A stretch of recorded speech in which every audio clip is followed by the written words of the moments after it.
नमस्कार साथियों, चलिए आज की क्लास की शुरुआत करते हैं। बीओपी है, अगर आप लोगों को याद हो तो यहाँ पर हम लोगों ने देखा था कि जो बीओपी है, बैलेंस ऑफ पेमेंट, दो खाते, चालू खाता और पूंजी खाता, और इसको हमने कहा था कि यहाँ पर जो भी लेन देन हो रहा है, क्रय विक्रय भी आप कह सकते हैं, फिलहाल लेन देन की बात कर रहे हैं, उनको हम दो भागों में बांट करके देखते हैं। अर्थात करेंट अकाउंट के दो भाग हैं, एक को कहते हैं विजिबल अकाउंट, एक को कहते हैं इनविजिबल अकाउंट। जो विजिबल अकाउंट है उसमें उन वस्तुओं को शामिल किया जाता है जिनको हम काउंट कर सकते हैं या जिसके मूल्य को काउंट कर सकते हैं। कहने का मतलब ये था कि जब पोर्ट से हम निर्यात कर रहे हैं तो पोर्ट पर जो वहां पर अधिकारी बैठा है वो अधिकारी उन सभी बातों को, अर्थात सभी वस्तुओं के मूल्य को काउंट कर लेगा। वो समझ पाएगा कि इसके निर्यात से हमारी अर्थव्यवस्था को कितना फायदा होगा, दूसरे शब्दों में कहें तो कितनी हमारी आय होगी, अर्थव्यवस्था पर क्या प्रभाव पड़ेगा। इन सभी बातों को वो नोट कर लेता है, अपने रजिस्टर में मेंटेन कर लिया। लेकिन इनविजिबल की बात किया हमने कि इनविजिबल अकाउंट का सीधा सीधा सा मतलब ये है कि मान लीजिए संस्कृति आईएएस ने अमेरिका में बैठे किसी छात्र को एक अपना कोर्स दे दिया, तो यहाँ पर ये पता चल पाया क्या कि हमने कितना कोर्स दिया। ये तो सर्विसेज है, तो सेवा जो हमने दी, हालांकि उसके बदले भुगतान जरूर किया गया, लेकिन ये देखना होगा कि वह इनविजिबल है। जो हम सेवा दे रहे हैं वो इनविजिबल है, इसलिए उसको वहां पर काउंट नहीं किया जा सकता। तो इन दोनों को मिला करके, और इसीलिए जो विजिबल अकाउंट है उसी को कहा जाता है ट्रेड अकाउंट, अर्थात व्यापार खाता भी कहा जाता है। तो व्यापार खाते में जब बात आएगी तो उसमें ये कहा जाता है कि इसमें किसको शामिल किया जाए या किसको शामिल किया जाता है। तो सीधी सीधी सी बात है कि जब विजिबल की बात की जा रही है तो वस्तु होगा, वस्तु ही तो विजिबल होगी, उसका भौतिक स्वरूप होगा, और भौतिक स्वरूप होगा तो इसलिए वो विजिबल होगा, और विजिबल होगा तो उसको हम विजिबल अकाउंट में मेंशन कर लेंगे, अर्थात उसमें हम शामिल कर लेंगे। अब उसको दूसरे तरीके से कहा जा रहा है कि इसे ट्रेड अकाउंट इसलिए कहा जाता है क्योंकि इसमें जो वस्तुओं के लेन देन को शामिल किया जाता है तो हम उसको देख पाते हैं। यहाँ पर मैं कह रहा हूँ कि वस्तुओं के लेन देन को शामिल किया जाता है, यहाँ मैंने सेवा नहीं बोला। तो सेवा किस में आएगा? तो दूसरे तरह से आप ऐसे ही समझिए कि सेवा में मतलब इनविजिबल अकाउंट में सेवा आएगा, जिसे अदृश्य खाता कहते हैं, और इसको अर्थात विजिबल अकाउंट को दृश्य खाता कहते हैं। इस खाते में कितना क्रेडिट हुआ, कितना डेबिट हुआ, मतलब अब इसको कैसे आप समझेंगे? इसको ऐसे देख लीजिए कि मान लीजिए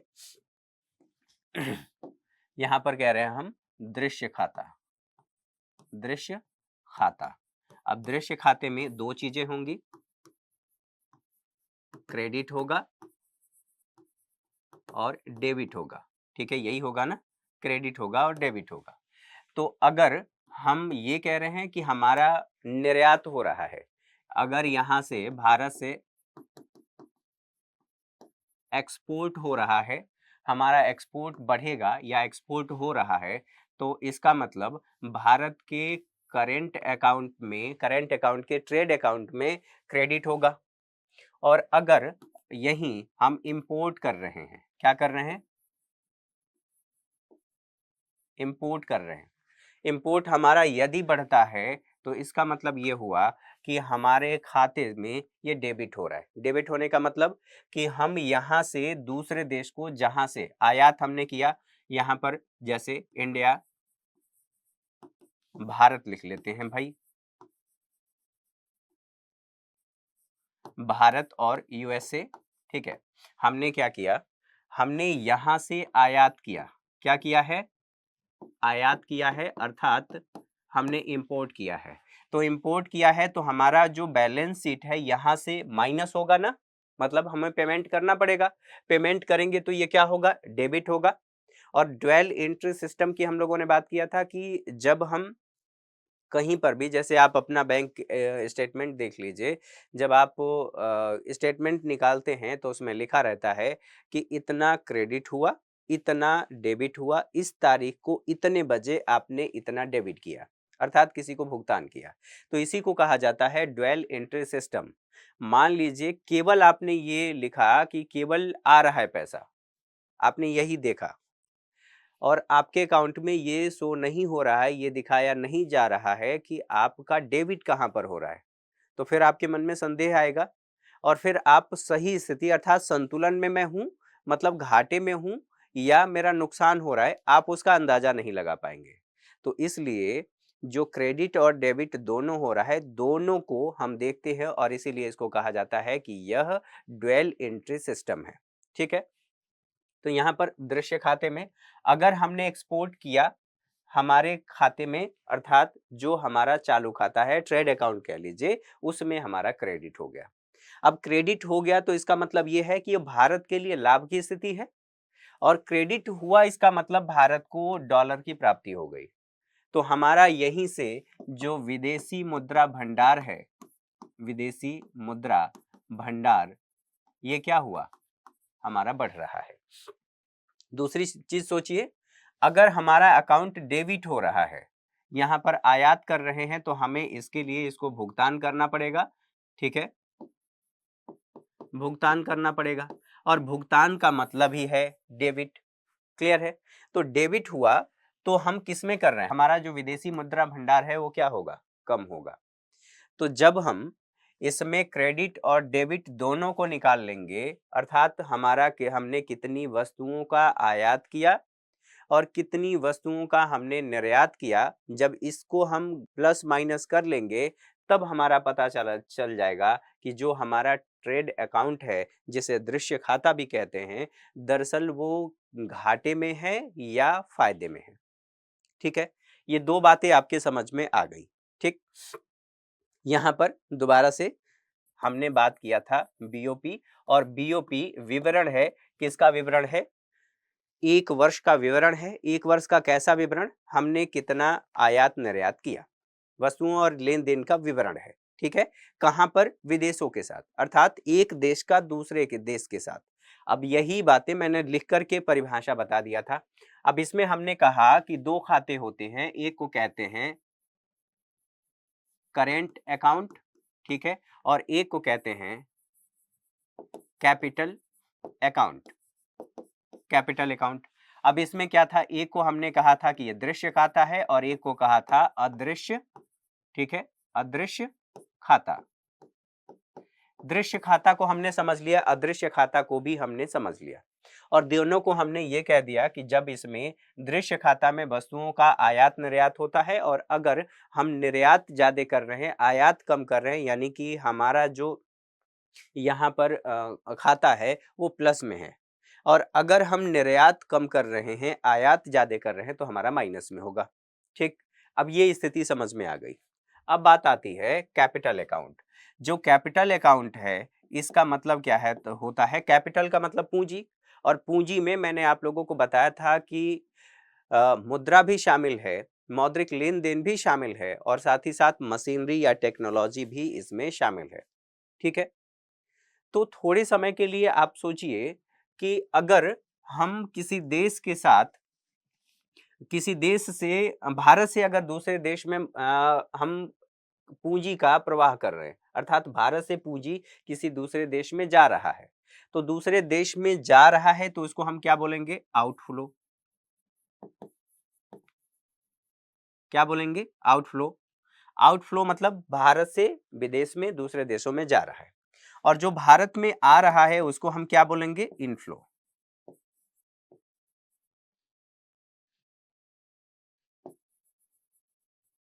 इनफ्लो, इनफ्लो मतलब ये भारत में आ रहा है और ये भारत से जा रहा है। दो बातें क्लियर है। अब जब ये स्थिति देखी जा रही है तो बताइए, थोड़ी देर के लिए समझिए। अब इसी चीज को यहां पर देख लेते हैं एक अलग पेज पर चल करके। देखिए, हमने कहा यह क्या है, कैपिटल अकाउंट, ये कैपिटल अकाउंट है। और जब कैपिटल अकाउंट की बात हो रही है तो इसमें दो चीजें शामिल हैं, एक को हम कहते हैं आउटफ्लो करते हैं, आउटफ्लो, और यहां इनफ्लो।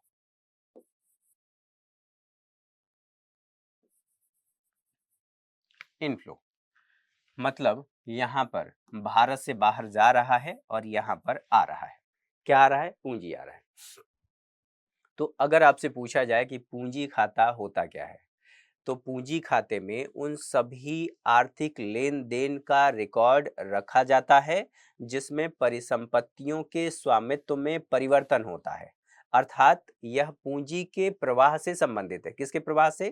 पूंजी के प्रवाह से संबंधित है।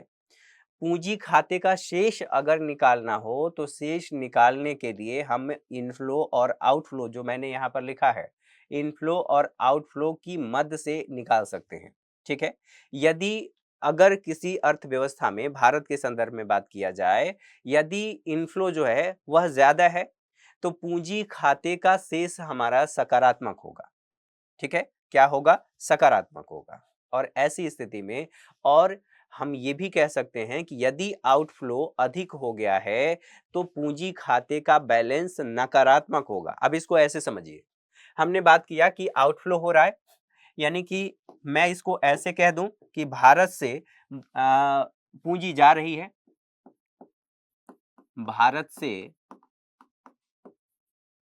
पूंजी यहां पर जा रही है किसी दूसरे देश में, तो जा रही है तो यानी कि ये माइनस होगा ना, ये माइनस ही तो होगा, यही तो हम दिखाएंगे। अच्छा, अब पूंजी गई और दूसरा यहां पर दूसरी स्थिति देख लेते हैं, पहले इसको क्लियर कर लेते हैं फिर दूसरे पर आते हैं। तो जो पूंजी गई, मान लीजिए भारत की कोई एक कंपनी की ले लीजिए, जैसे ओएनजीसी, विदेश लिमिटेड, विदेश लिमिटेड, ये यहां से पूंजी लेकर के गई और इसने, मान लेते हैं अमेरिका में, ईरान की बात कर लेते हैं, ईरान सबसे बढ़िया रहेगा, या अमेरिका ही कह लेते हैं, यूएसए, वहां पर जाकर के इन्होंने एक रिफाइनरी खरीद लिया, या ऐसा कोई तेल का क्षेत्र है जिसे इन्होंने खरीद लिया। खरीदने के बाद वहां पर उत्पादन करना शुरू कर दिया। अब उत्पादन करना शुरू कर दिया तो ये जो पैसा, ये जो गया है, ये किस में जाएगा? विदेशी मुद्रा में ही तो जाएगा। अर्थात आप दूसरे शब्दों में कह लीजिए कि यह डॉलर में जाएगा, और डॉलर में जाएगा तो इसका मतलब ये हुआ कि भारत का जो विदेशी मुद्रा भंडार है, विदेशी मुद्रा भंडार, इसमें माइनस होगा, कमी आएगी। कमी आने का मतलब ये है कि हम उसे माइनस में दिखाएंगे। ठीक। अब ये स्थिति हो गई कि जब गया वहां पर प्रोडक्शन किया, ओएनजीसी यहां पर प्रोडक्शन करना शुरू कर दिया, उत्पादन किया, इसको लाभ हुआ, तो लाभ कहां पर लेकर के आएगा? भारत में ही तो लेकर के आएगा। तो भारत में हम ऐसा कह सकते हैं कि जो पूंजी खाते में आउटफ्लो हो रहा है वह नकारात्मक है, लेकिन भारत की अर्थव्यवस्था के लिए सकारात्मक है। अर्थव्यवस्था के लिए सकारात्मक क्यों है? क्योंकि इसमें हमें लॉन्ग टर्म में इससे हमें फायदा होगा। फायदा कैसे होगा? क्योंकि वहां से हम प्रॉफिट गेन कर रहे हैं, भारत में आ रहा है। अब इसी चीज को आप एक एग्जाम्पल के जरिए सोचिए। मान लीजिए यहां पर ए नामक व्यक्ति है और यहाँ पर बी नामक व्यक्ति है। ये आप लोगों में से कोई, आप सभी लोग अपने आप को मान लो कि ए है और बी आपका दोस्त है। ठीक है, दोस्त है। ठीक। अब यहाँ पर क्या हुआ, आपने अपने दोस्त को, ठीक है, कुछ उधार दे दिए और ऋण दिया। अभी यहाँ उधार नहीं, ऋण की बात करते हैं। कितना ऋण दिया? और ये ऋण मान लेते हैं 10 करोड़ मान ले। अच्छा, ठीक है, 10 करोड़ मान लेते हैं। पूंजी है, हैवी अमाउंट है, आपने दे दिया। अब ये इसी चीज को मान लीजिए कि ये जो है, जो ए नामक व्यक्ति है, इसने दे तो दिया, देने के बाद अब धीरे धीरे ये जो देश है, बी नामक आपका दोस्त है, इसने क्या किया कि यहाँ पर अपना काम करना शुरू कर दिया, जो भी इसको काम करना था। अब यहां से इसको प्रॉफिट होगा तो इसका ब्याज और मूलधन लौटाएगा, आपका ब्याज और मूलधन लौटाएगा, तो ये लॉन्ग टर्म में आपके लिए फायदेमंद होगा। अब इसी को मान लीजिए ये भारत है और ये यूएसए है। ठीक, प्रॉब्लम सॉल्व हो जाएगी। तो अगर यहां से गया है तो इसे माइनस में गिना गया है, माइनस में डिनोट किया गया है, और बाद में अर्थव्यवस्था के लिए या लॉन्ग टर्म में फायदे का सौदा है, अर्थात ये फायदा देता है। ठीक है, तो अर्थव्यवस्था के लिए सही कौन सा हुआ? जो आउटफ्लो हुआ है वो अर्थव्यवस्था के लिए सही है। ठीक है, अब यहां पर बात आती है इनफ्लो की। इनफ्लो क्या, मान लीजिए भारत में एफडीआई आया, फॉरेन डायरेक्ट इन्वेस्टमेंट आया, या मान लेते हैं एफआईआई आया, फॉरेन इंस्टीट्यूशनल इन्वेस्टमेंट। अब इसको सिंपली ये समझिए कि ये क्या है, ये एक कंपनी है जो पहले से चल रही है और इसमें पैसा लगाना है। कोई विदेशी व्यक्ति आया और शेयर बाजार के माध्यम से या इसमें पैसा लगा दिया, बस ऐसे समझिए, इसमें अपना पैसा इन्वेस्ट कर दिया और इन्वेस्ट करने के बाद यहाँ पर जो प्रोडक्शन हो रहा है उसका फायदा, उसका लाभ इसको मिल रहा है, इत्यादि इत्यादि बातें। फिलहाल जो लाभ होगा वो लाभ एफआईआई के जरिए वो व्यक्ति लेकर के अपने देश में जाएगा। तो भारत के लिए जो यहाँ पर एफआईआई, एफडीआई, ठीक है, अब ये एफडीआई को छोड़ते हैं, पहले एफआईआई की बात कर लेते हैं। यह क्या है, देयता हुआ ना, इससे देयता में वृद्धि हुई कि मतलब हमें लौटाना है, भविष्य में लौटाना है।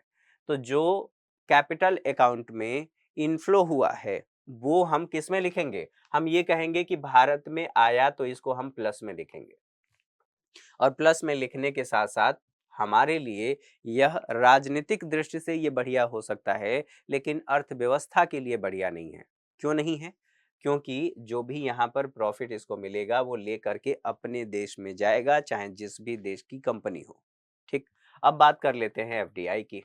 एफडीआई क्या हुआ, कोई विदेशी कंपनी आई और आकर के भारत में यहाँ पर एक सरकार ने उसे जमीन उपलब्ध करा दिया, यहाँ पर एक फैक्ट्री लगाई, उत्पादन करना शुरू कर दिया। तो ये जो कंपनी है ये विदेशी है, यहाँ पर यही है एफडीआई का मतलब, ये है फॉरेन डायरेक्ट इन्वेस्टमेंट। तो ये कंपनी जो उत्पादन कर रही है, उत्पादन करेगी, लाभ कमाएगी, और लाभ कमाएगी, जो उसे लाभ की प्राप्ति होगी वो अपने देश में लेकर के जाएगी। तो लेकर के जाएगी तो इसका मतलब ये हमारी क्या है, यह भी तो देयता है, लायबिलिटी है, और लायबिलिटी है यानी कि यह भारतीय अर्थव्यवस्था के लिए ठीक नहीं है।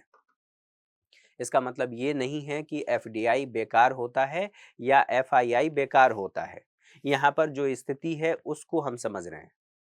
अब इन दोनों बातों को समझने के साथ साथ अब बताइए कि अगर हमें इसमें देखना हो कि जो पूंजी खाता है, पूंजी खाते में क्या स्थिति है, तो मैंने आपको थोड़ी देर पहले ये बताया कि यदि हमारे देश में पूंजी खाता जो है, पूंजी खाते का शेष यदि निकालना हो तो हम क्या करेंगे, उसके लिए जो इनफ्लो है और आउटफ्लो, इसकी मदद से हम निकाल सकते हैं। कैसे निकाल सकते हैं, यदि इनफ्लो ज्यादा है तो पूंजी खाते का शेष हमारा सकारात्मक होगा।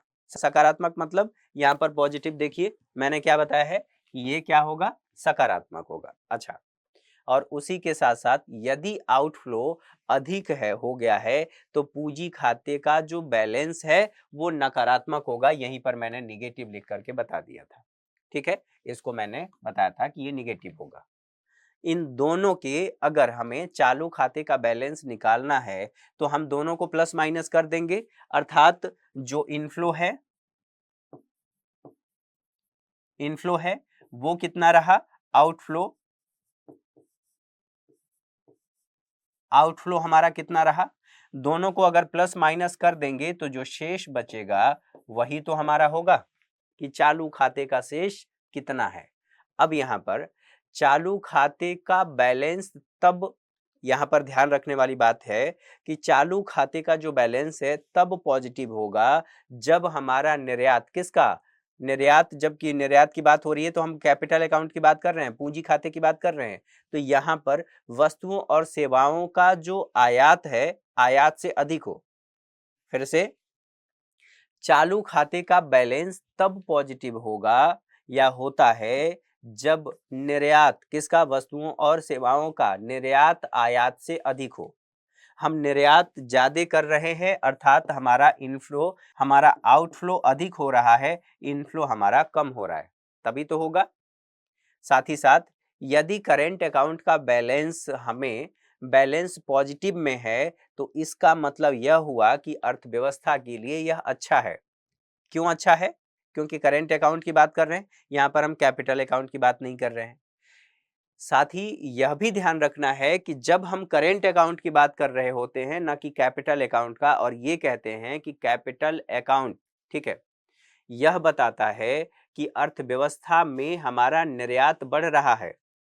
हम हमारी अर्थव्यवस्था का निर्यात बढ़ रहा है, तो हमारी अर्थव्यवस्था का निर्यात बढ़ने का सीधा सीधा सा मतलब ये है कि भारत में प्रोडक्शन हो रहा है, और प्रोडक्शन हो रहा है तो निर्यात हो रहा है, और निर्यात हो रहा है तो ऐसी स्थिति में वो हमारे अकाउंट में क्रेडिट होगा, और जब क्रेडिट होगा तो हमारा जो विदेशी मुद्रा का भंडार है वो भंडार बढ़ेगा, और यदि विदेशी मुद्रा का भंडार बढ़ रहा है तो भारत के लिए बढ़िया है, क्योंकि हम ये इस बात का संकेत है या इस बात को बताता है कि भारत में प्रोडक्शन हो रहा है, उसका निर्यात हो रहा है, वस्तुओं का, सेवाओं का निर्यात हो रहा है। अब दोनों में हमने देख लिया कि दोनों में कौन सही है, कैपिटल और करेंट। तो ये बातें आपको समझ में आ गई। हम देख लेंगे कि हमारा फ्लो, इनफ्लो कितना है और आउटफ्लो कितना है, और जब इसको देख लेंगे तो हम कहेंगे जो कैपिटल अकाउंट का शेष है वो हमारा प्लस में है या माइनस में है। अच्छा, एक बात ये, यहाँ पर जब इनफ्लो की बात हो रहा है तो पूंजी का आयात हो रहा है। देखिए, अब इसी चीज को इनफ्लो, इनफ्लो का मतलब क्या हो रहा है कि पूंजी का आयात हो रहा है। ठीक है, हो सकता है कि आईएमएफ से हमें ऋण मिल गया हो, किसी देश से हमें उधार ऋण मिल गया हो, तो मिल गया यानी कि ये किस में आएगा, कैपिटल अकाउंट में आएगा, और कैपिटल अकाउंट में आएगा तो जो हमें उधार मिला, ऋण मिला है, उस ऋण का हमें भविष्य में पेमेंट भी तो करना है, रिवर्स हमें भुगतान करना है, तो भुगतान करना है तो वो हमारी अर्थव्यवस्था के लिए लायबिलिटी है। ठीक है, तो यहाँ पर पूंजी पूंजी का आयात हो रहा है यह बताता है, और पूंजी का आयात हो रहा है इसका मतलब यह भी है कि हमारी देयता बढ़ रही है, यह देयता को बताता है, यानी कि हमारी देयता बढ़ रही है। ठीक है, हमारी देयता बढ़ रही है। अगली बात, अब यहां पर इनफ्लो की बात कर लेते, आउटफ्लो की बात कर लेते हैं। आउटफ्लो जो हो रहा है इसका सीधा सीधा सा मतलब यह है कि पूंजी का निर्यात भारत से बढ़ रहा है। आप क्या कहेंगे, पूंजी का निर्यात बढ़ रहा है, निर्यात बढ़ रहा है। और यदि पूंजी का निर्यात बढ़ रहा है तो एक बात बताइए, तो हमने ये देख लिया कि अगर आउटफ्लो हो रहा है तो पूंजी का आयात हो रहा है, आयात हो रहा है तो हमारी देयता बढ़ रही है, और देयता बढ़ने का सीधा सीधा सा मतलब ये है कि ये हमारे लिए ठीक नहीं है, अर्थव्यवस्था के लिए ठीक नहीं है। साथ ही साथ हमें ये भी ध्यान रखना है कि जो आउटफ्लो हो रहा है अर्थात पूंजी का निर्यात हो रहा है भारत से, और भारत से यदि पूंजी का निर्यात हो रहा है तो ये लॉन्ग टर्म में हमें लाभ देगा, अर्थात लाभ के साथ जो हमने पूंजी लगाया है वो हमारा वापस आएगा। तो लाभ के साथ, यहाँ पर लाभ के साथ वापसी, यही होगा ना। अब ऐसे सोचिए, मान लीजिए आपने किसी को 10 करोड़ उधार दे दिया, और 10 करोड़ उधार दिया, इसका मतलब क्या है कि लंबे समय के लिए जो आपने उधार दिया है उस पर रिटर्न आएगा, लेकिन जब आपने उधार दिया तो वो आपके अकाउंट से डेबिट हुआ ना, अर्थात आपके अकाउंट से कटा। तो इसी बात को यहाँ पर बताई जा रही है, यही बातें यहाँ पर कहा गया है। अब बताइए, यदि हमारे व्यापार घाटे में वृद्धि पूंजीगत वस्तुओं के आयात के कारण हो रहा है, अब इसको समझिए, हमारा आयात बढ़ रहा है, थोड़े समय के लिए सोचिए, आयात हमारा बढ़ गया, तो आयात बढ़ा, ये किस वजह से बढ़ा, तो अगर आयात पूंजीगत वस्तुओं की वजह से हुआ, अर्थात ये किस में, पूंजीगत वस्तु में, और पूंजीगत वस्तुएं हम लोगों ने पहले भी बात कर लिया कि जो पूंजीगत वस्तुएं होती हैं वह उत्पादन को बढ़ाने का कार्य करती हैं। तो उत्पादन बढ़ाना, जैसे कि ये एक पूंजी है, और इस पूंजी के माध्यम से मैंने आप लोगों को बताया था कि एक समय में कई बच्चों को हम मतलब हजारों की संख्या में बैठा करके और एक साथ एक क्लास में बैठा करके पढ़ा सकते हैं। तो इससे क्या हुआ, हमारा हमारा जो उत्पादन हुआ वो बढ़ गया ना। उत्पादन यानी कि हम जो सेवा दे रहे हैं, एक समय में अधिक लोगों को सेवा दे पा रहे हैं। तो इसका मतलब ये है कि अगर मैंने या संस्कृति आईएएस ने इस बोर्ड का आयात किया है, तो आयात किसका, पूंजीगत वस्तु का हुआ है। यहाँ पर ये पूंजीगत वस्तु है, और इस पूंजीगत वस्तु का हमारा आयात बढ़ा है। इसके आयात बढ़ने का मतलब ये है कि यह उत्पादन बढ़ा देगा, और उत्पादन बढ़ाएगा तो अर्थव्यवस्था को इससे लाभ है। तो यही कहा जा रहा है कि यदि व्यापार घाटे में वृद्धि पूंजीगत वस्तुओं के आयात से हो रहा है तो यह अर्थव्यवस्था के लिए अच्छा माना जाएगा, क्योंकि इससे उत्पादन बढ़ेगा, लेकिन लंबी अवधि में उत्पादन बढ़ेगा। ठीक है, उत्पादन बढ़ेगा और लंबी अवधि में हमें रिटर्न भी प्राप्त होगा। तो अब यहाँ पर दो बातें आती हैं। अब उन तीन बातों को हमें देखना है। इन तीन बातों को देखेंगे उससे पहले आप लोगों को यहाँ पर ध्यान रखना है जो इससे संबंधित बातें हैं। अब देखिए, ये जो फोटो था समय बचाने के लिए मैंने एज इट इसको ले लिया ताकि आप लोगों को दिखाया जा सके, बताया जा सके। देखिए, अब इसको पूरे एक साथ देख लेते हैं। हमने क्या कहा था? भुगतान संतुलन, जिसे हमने बीओपी कहा था। ठीक है, बीओपी में हमने कहा था कि क्या है? करेंट अकाउंट है, करेंट अकाउंट है, और यहां पर कैपिटल अकाउंट है। इसमें हमने कहा था कि जो करेंट अकाउंट है इसमें क्या है? दृश्य खाता, जिसे हम विजिबल अकाउंट हमने कहा था, और यहाँ पर इनविजिबल हमने अकाउंट कह लिया था, अदृश्य खाता। इसमें वस्तुओं और सेवाओं का आयात निर्यात शामिल किया जाता है। किसमें? दृश्य खाता में। ठीक है, जो अदृश्य खाता है इसमें क्या होता है? तो यहाँ कारक सेवाएं शामिल होती हैं, गैर कारक सेवाएं शामिल होती हैं, चालू खाता हस्तांतरण शामिल होता है, आय प्लस निवेश, आय प्लस मजदूरी, ब्याज और लाभांश सब कुछ इसमें शामिल होता है। ठीक है, जैसे कारक सेवाएं, जो आपने सेवा दिया उसके बदले भुगतान। गैर कारक सेवाएं, अब यहां पर बात यह होती है कि गैर कारक सेवाएं क्या होती हैं। अब यहीं पर थोड़ा सा टेक्निकली आपको समझना है। आपको क्या समझना है? हम किसी देश को एक्सपोर्ट कर रहे हैं ना, एक्सपोर्ट, मान लीजिए किसी भी देश को हमने गेहूं का, लगातार चर्चा में रहा है कि गेहूं का आयात जो निर्यात है भारत सरकार ने बंद कर दिया, अब गेहूं का निर्यात नहीं किया जा रहा है। इसकी वजह से समस्याएं हो रही हैं, गेहूं और चावल इत्यादि इत्यादि। विश्व में खाद्यान्न का संकट देखा जा रहा है, भारत ने निर्यात पर प्रतिबंध लगा दिया। मान लेते हैं सामान्य स्थिति है, भारत गेहूं का निर्यात कर रहा है। ठीक, अब गेहूं का निर्यात कर रहा है तो क्या कोई व्यक्ति सिर पे रख करके थोड़ी ले जाएगा कि एक बोरी लाद लिया और लेकर के चल देते हैं समुद्र के रास्ते। मुझे तो इतनी शक्ति मिली हुई है कि मैं समुद्र के पानी पर भी चल सकता हूं, है ना? तो ऐसा कुछ नहीं होने वाला है। ठीक है, फिलहाल इस एक्सपोर्ट के लिए हमें जहाज की जरूरत पड़ेगी। जहाज,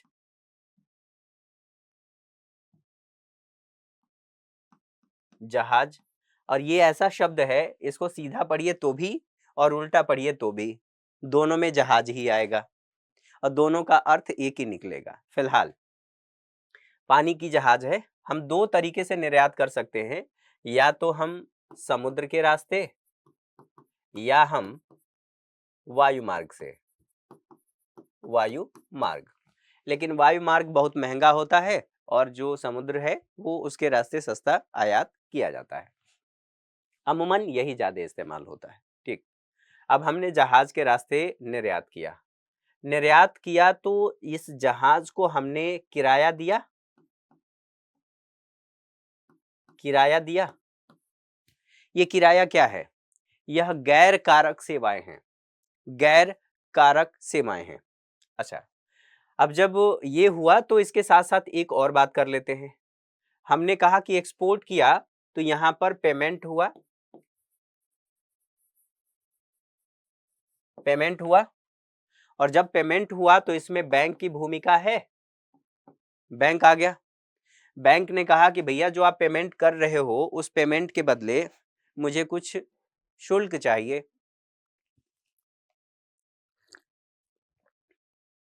बैंक ने आपसे उसका कुछ परसेंट, जैसे आपने अगर 1 करोड़ का किया 1 CR का, तो मान लेते हैं 0.2, ठीक है, 0.2% उसने उसका आपसे सेवा के रूप में ले लिया, सर्विस टैक्स ले लिया। सर्विस टैक्स नहीं, सेवा शुल्क ले लिया, ऐसे कहिए। तो जो बैंक ने लिया आपसे, क्या ये कारक सेवा था? नहीं, यह क्या है? गैर कारक सेवा है। और गैर कारक सेवा ले करके और तब इसने आपके कार्य को आगे बढ़ाया, तो इसको पेमेंट किया। उसी तरह से अन्य बातें भी इसमें शामिल हैं। तो यहाँ पर हमने ये कहा कि ये सब कुछ इसमें शामिल है। अब बात कर लेते हैं यहाँ पर ये सारी चीजें जो ब्याज, लाभ का हस्तांतरण, चालू खाता हस्तांतरण, चालू हस्तांतरण, ये सब कुछ इसमें शामिल है। ठीक, अब बात आती है यहाँ पर पूंजी खाते की। यहाँ पर कैपिटल अकाउंट, ठीक है, क्या है? कैपिटल अकाउंट है।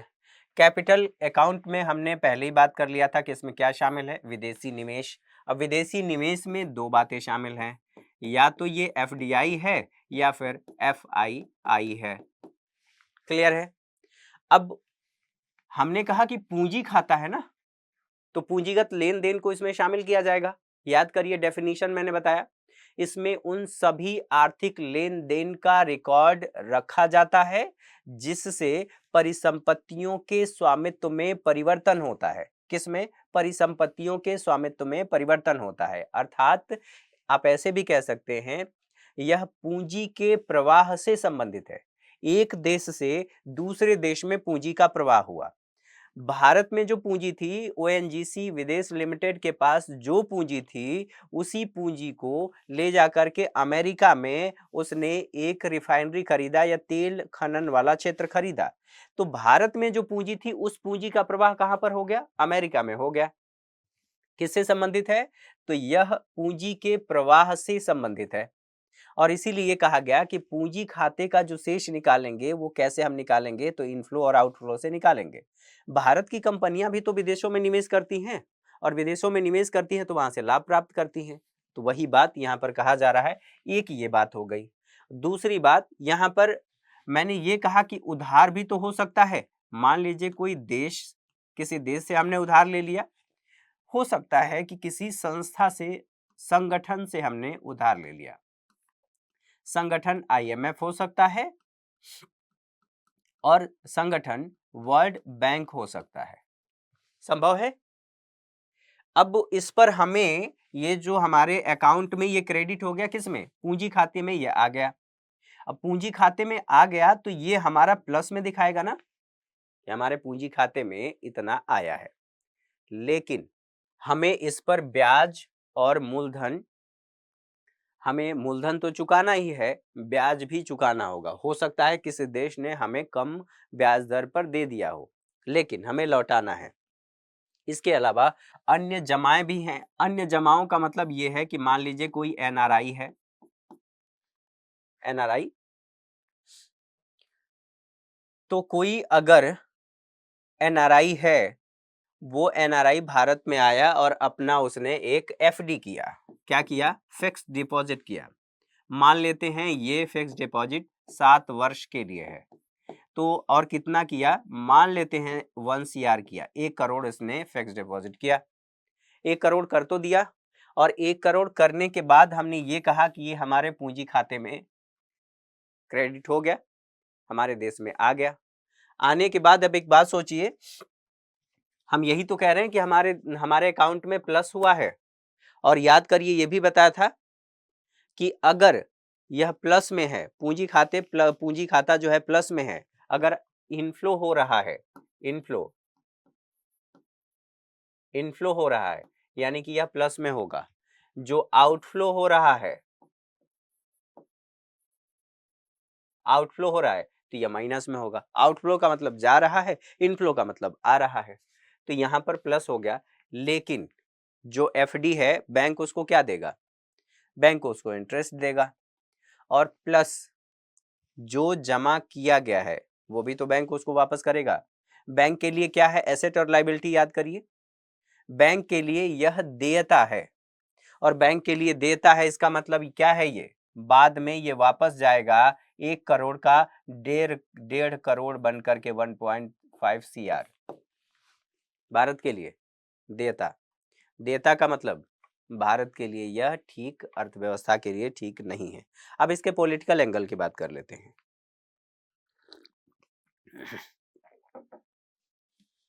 पॉलिटिकल एंगल क्या है? पॉलिटिकल एंगल ये है कि हर देश की सरकार जब राजनीति शामिल हो जाती है तो वो सरकार ये चाहती है कि ये हमारा हमेशा प्लस में रहे। क्यों? ताकि वो दिखा पाए कि हमारे देश में इतना एफडीआई आया है, हमारे खाते में इतना पैसा आया है। ठीक है, ये दिखा पाएगी। अब यही यहां पर, अगर यहां पर है तो ठीक ही है, लेकिन अगर इसमें भी मान लेते हैं ये हमारा जो चालू खाता है वो माइनस में है, लेकिन वह पूंजीगत वस्तुओं के आयात की वजह से माइनस में है, फिर क्या होगा? ऐसी स्थिति में हम कहेंगे कि वह अर्थव्यवस्था के लिए बढ़िया है। बढ़िया क्यों है? क्योंकि इससे लंबी अवधि में हमारे उत्पादन की क्षमता बढ़ेगी और हमें लंबी अवधि में रिटर्न प्राप्त होगा। ठीक है, ये बातें आप लोगों ने यहाँ पर समझ लिया। अब इसी बात को कुछ और डायग्राम के माध्यम से देख लेते हैं जो एनसीईआरटी में दिया गया है। चालू खाता वस्तुओं के व्यापार से संबंधित है। ठीक है, वस्तुओं के व्यापार वस्तुओं के निर्यात से और वस्तुओं के आयात से। मैंने क्या कहा? वस्तुओं के आयात निर्यात से संबंधित है। ठीक है, अब यहाँ पर अगली बात, सेवाओं में व्यापार। ठीक है, सेवाओं में व्यापार अर्थात निवल उपदान आय। ठीक, साथ ही कर्मचारियों को क्षतिपूर्ति, निवल इत्यादि। निवल गैर उत्पादन आय, जहाजरानी, बैंकिंग, बीमा, पर्यटन, सॉफ्टवेयर, यही सारी बातें दूसरे शब्दों में आसान भाषा में हम देख लिया। अंतरण भुगतान जैसे उपहार मिला, प्रेषित किया गया, धन मिला, अनुदान दिया गया, एक पक्षीय जो हस्तांतरण हुआ। ठीक है, जैसे अनुदान मिल गया। अनुदान यहाँ पर क्या है? अनुदान, जिसे हमें भुगतान नहीं करना है, पेमेंट नहीं करना है, तो मिल गया। सब कुछ किस में? हम अंतरण भुगतान में शामिल करते हैं। अब आगे बढ़ते हैं। यहां पर देखिए, ये कहा जा रहा है चालू खाते का आधिक्य। चालू खाते का आधिक्य कब होगा? तो यहां पर चालू खाते का आधिक्य तब होगा जब हमारी जो प्राप्तियां हैं भुगतान से अधिक होंगी। प्राप्तियां मतलब आप ऐसे समझिए कि हमने प्राप्तियां, ये कब होगा? जब हम एक्सपोर्ट करेंगे तब हमें प्राप्ति होंगी। किसका? मान लेते हैं यहां पर वस्तु और सेवा का। हमने क्या किया? निर्यात किया तो उसके बदले हमें भुगतान किया गया, अर्थात क्या हुआ? हमारे अकाउंट में क्रेडिट हुआ। तो हमारा चालू खाते का यहां पर आधिक्य दिखाई दे रहा है। ठीक है, अगर याद हो राजस्व प्राप्तियां, ठीक है, तो राजस्व प्राप्तियों में भी 3 बातें हमने की थी और यही 3 बातें यहां पर थी। ठीक है, अब यहां पर संतुलित चालू खाता। संतुलित चालू खाता किसको कहेंगे? भैया जितना हमारा आयात हो रहा है उतना निर्यात भी हो रहा है, तो ये संतुलित है। ठीक है, ना तो ज्यादा आयात हो रहा है और ना ही हमारा निर्यात ज्यादा है।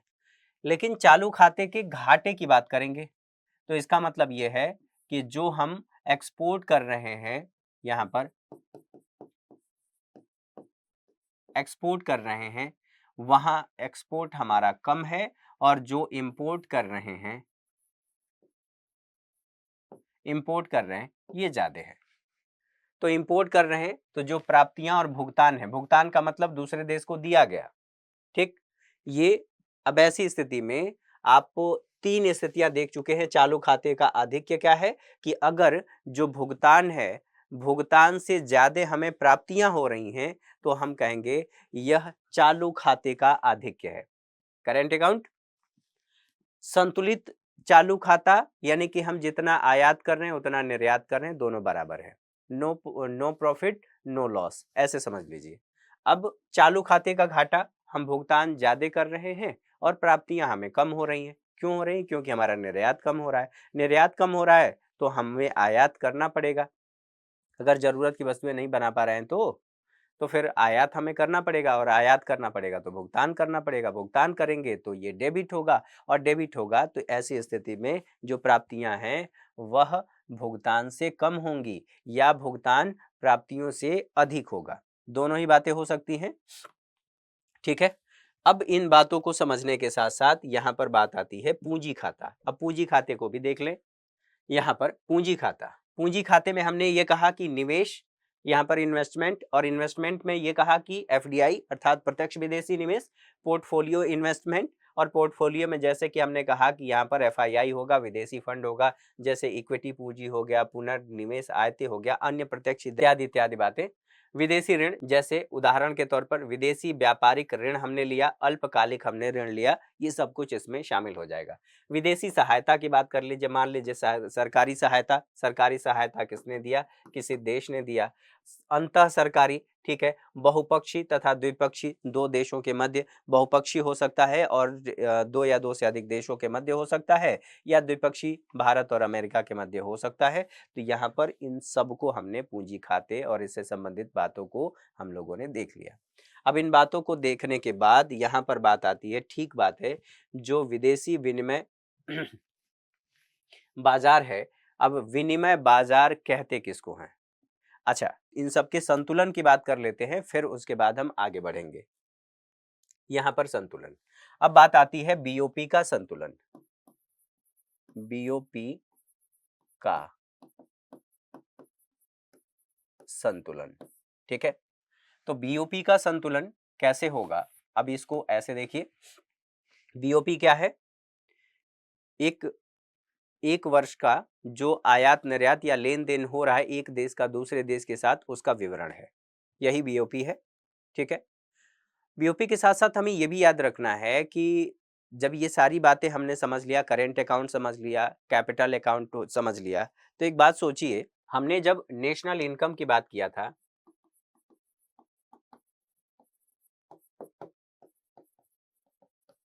नेशनल इनकम की बात किया था, तो हमने ये कहा था ना कि इसमें समस्याएं हैं, समस्याएं, और समस्याएं क्या हैं? तो समस्याएं वो हैं जिनको हम काउंट नहीं कर पा रहे हैं। जैसे हमने ये कहा था अनौपचारिक क्षेत्र, अनौपचारिक क्षेत्र, यही बात की थी ना। अनौपचारिक क्षेत्र, हमें इसका आंकड़ा नहीं मिलता, हमारे पास इसका आंकड़ा नहीं है, और आंकड़ा नहीं है इसलिए हम इसे राष्ट्रीय आय में शामिल नहीं कर पाते। एक सिंपल सी बात। तो ये जो स्थिति है, ये हमारे विदेश व्यापार में भी तो देखने को मिलेगा। अर्थात कुछ ऐसी मदें होंगी या कुछ ऐसी भूल चूक हमसे होगी जिसको हम इसमें शामिल नहीं कर पाएंगे। तो इसलिए अब इसको कैसे डिनोट किया जाता है, कैसे देखा जाता है, उसको देख लीजिए। तो हमने ये कहा कि चालू खाता, और चालू खाते का शेष, मान लीजिए ये बात हुई कि चालू खाते का शेष क्या है।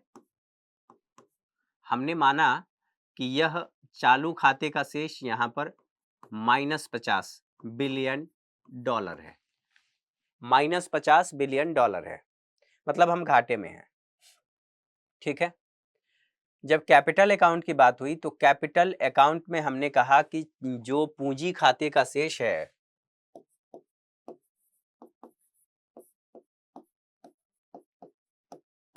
पूंजी खाते का शेष ये क्या है, +70 बिलियन यूएस डॉलर, ठीक, क्लियर है। अब यहां पर प्लस माइनस कैसे कर रहे हैं इसको समझिएगा। अब हमने क्या किया कि ये तो बातें ठीक है, हमने ये मान लिया कि भूल चूक, जो मैंने आपको बताया कि कुछ भूल चूक हुई, और भूल चूक को हमने ये कह दिया कि यह 5 बिलियन डॉलर का है। कितना? प्लस में है 5 बिलियन यूएस डॉलर। अब यहां पर देखिए, हमने 70 में से 50 माइनस कर दिया, कितना बचा? हमारे पास 20 बचा, 5 2 7, 20 बचा, और 20 के बाद ये जो 5 हमारे पास प्लस है, इसको हमने शामिल कर लिया, और शामिल करके हमने इसको ऐसे कर दिया। तो ये जो हमने माइनस किया और प्लस किया, अब हमारे पास क्या आया? हमारे पास हमारे अकाउंट में क्या है? यहां पर 25 बिलियन डॉलर, 25 बिलियन डॉलर, ये प्लस में है। और जब प्लस में है तो इसी को क्या कहा जाता है, इसी प्लस 25 बिलियन डॉलर को कहा जाता है यह समग्र शेष है। क्या कहेंगे इसको,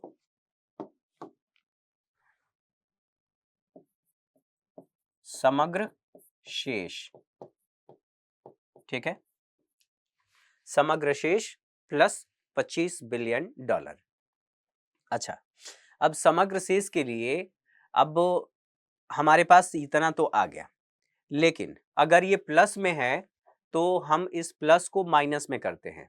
अब आप कहेंगे कैसे, तो एक होता है सरकारी निधि खाता, और सरकारी निधि खाते में जितना ये प्लस में है उतना हम माइनस में करके दिखा देते हैं। आप कहेंगे कैसे, तो जबरदस्ती है। जबरदस्ती क्यों है, क्योंकि अकाउंटिंग का ये नियम है, ऐसा करना पड़ेगा। ठीक है, तो इसके लिए सरकारी निधि खाते में -25 बिलियन डॉलर लिख करके इसे हम बैलेंस कर लेंगे या इसे संतुलित कर लेंगे। क्या कर लेंगे, संतुलित कर लेंगे। क्या करेंगे, सरकारी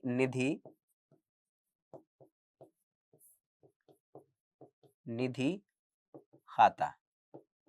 ठीक है, हम इसको क्या करेंगे, इसी को जो +25 है इसे -25 कर देंगे, -25 बिलियन डॉलर। ठीक है, हमने क्या किया कि ये जो पूरा हमारा था, अब यहां पर देखिए पूरे को हमने क्या किया, यहां पर ये हमारा 50 बिलियन यूएस डॉलर था। इस 50 बिलियन डॉलर यूएस डॉलर को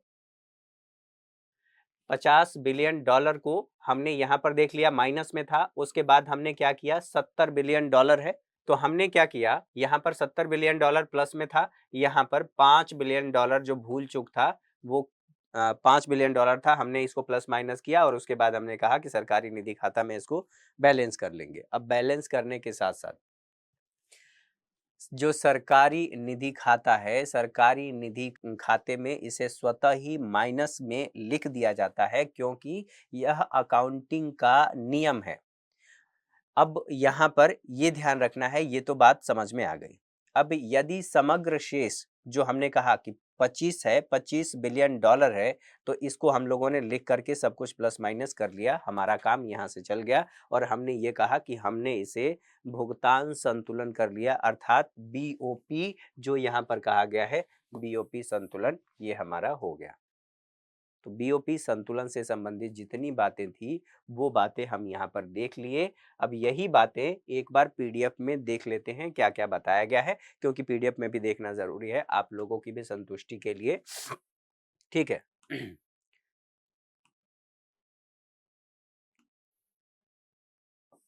देखिए ये बात चालू खाता, वस्तुओं के व्यापार, सेवाओं के व्यापार, अंतरण भुगतान।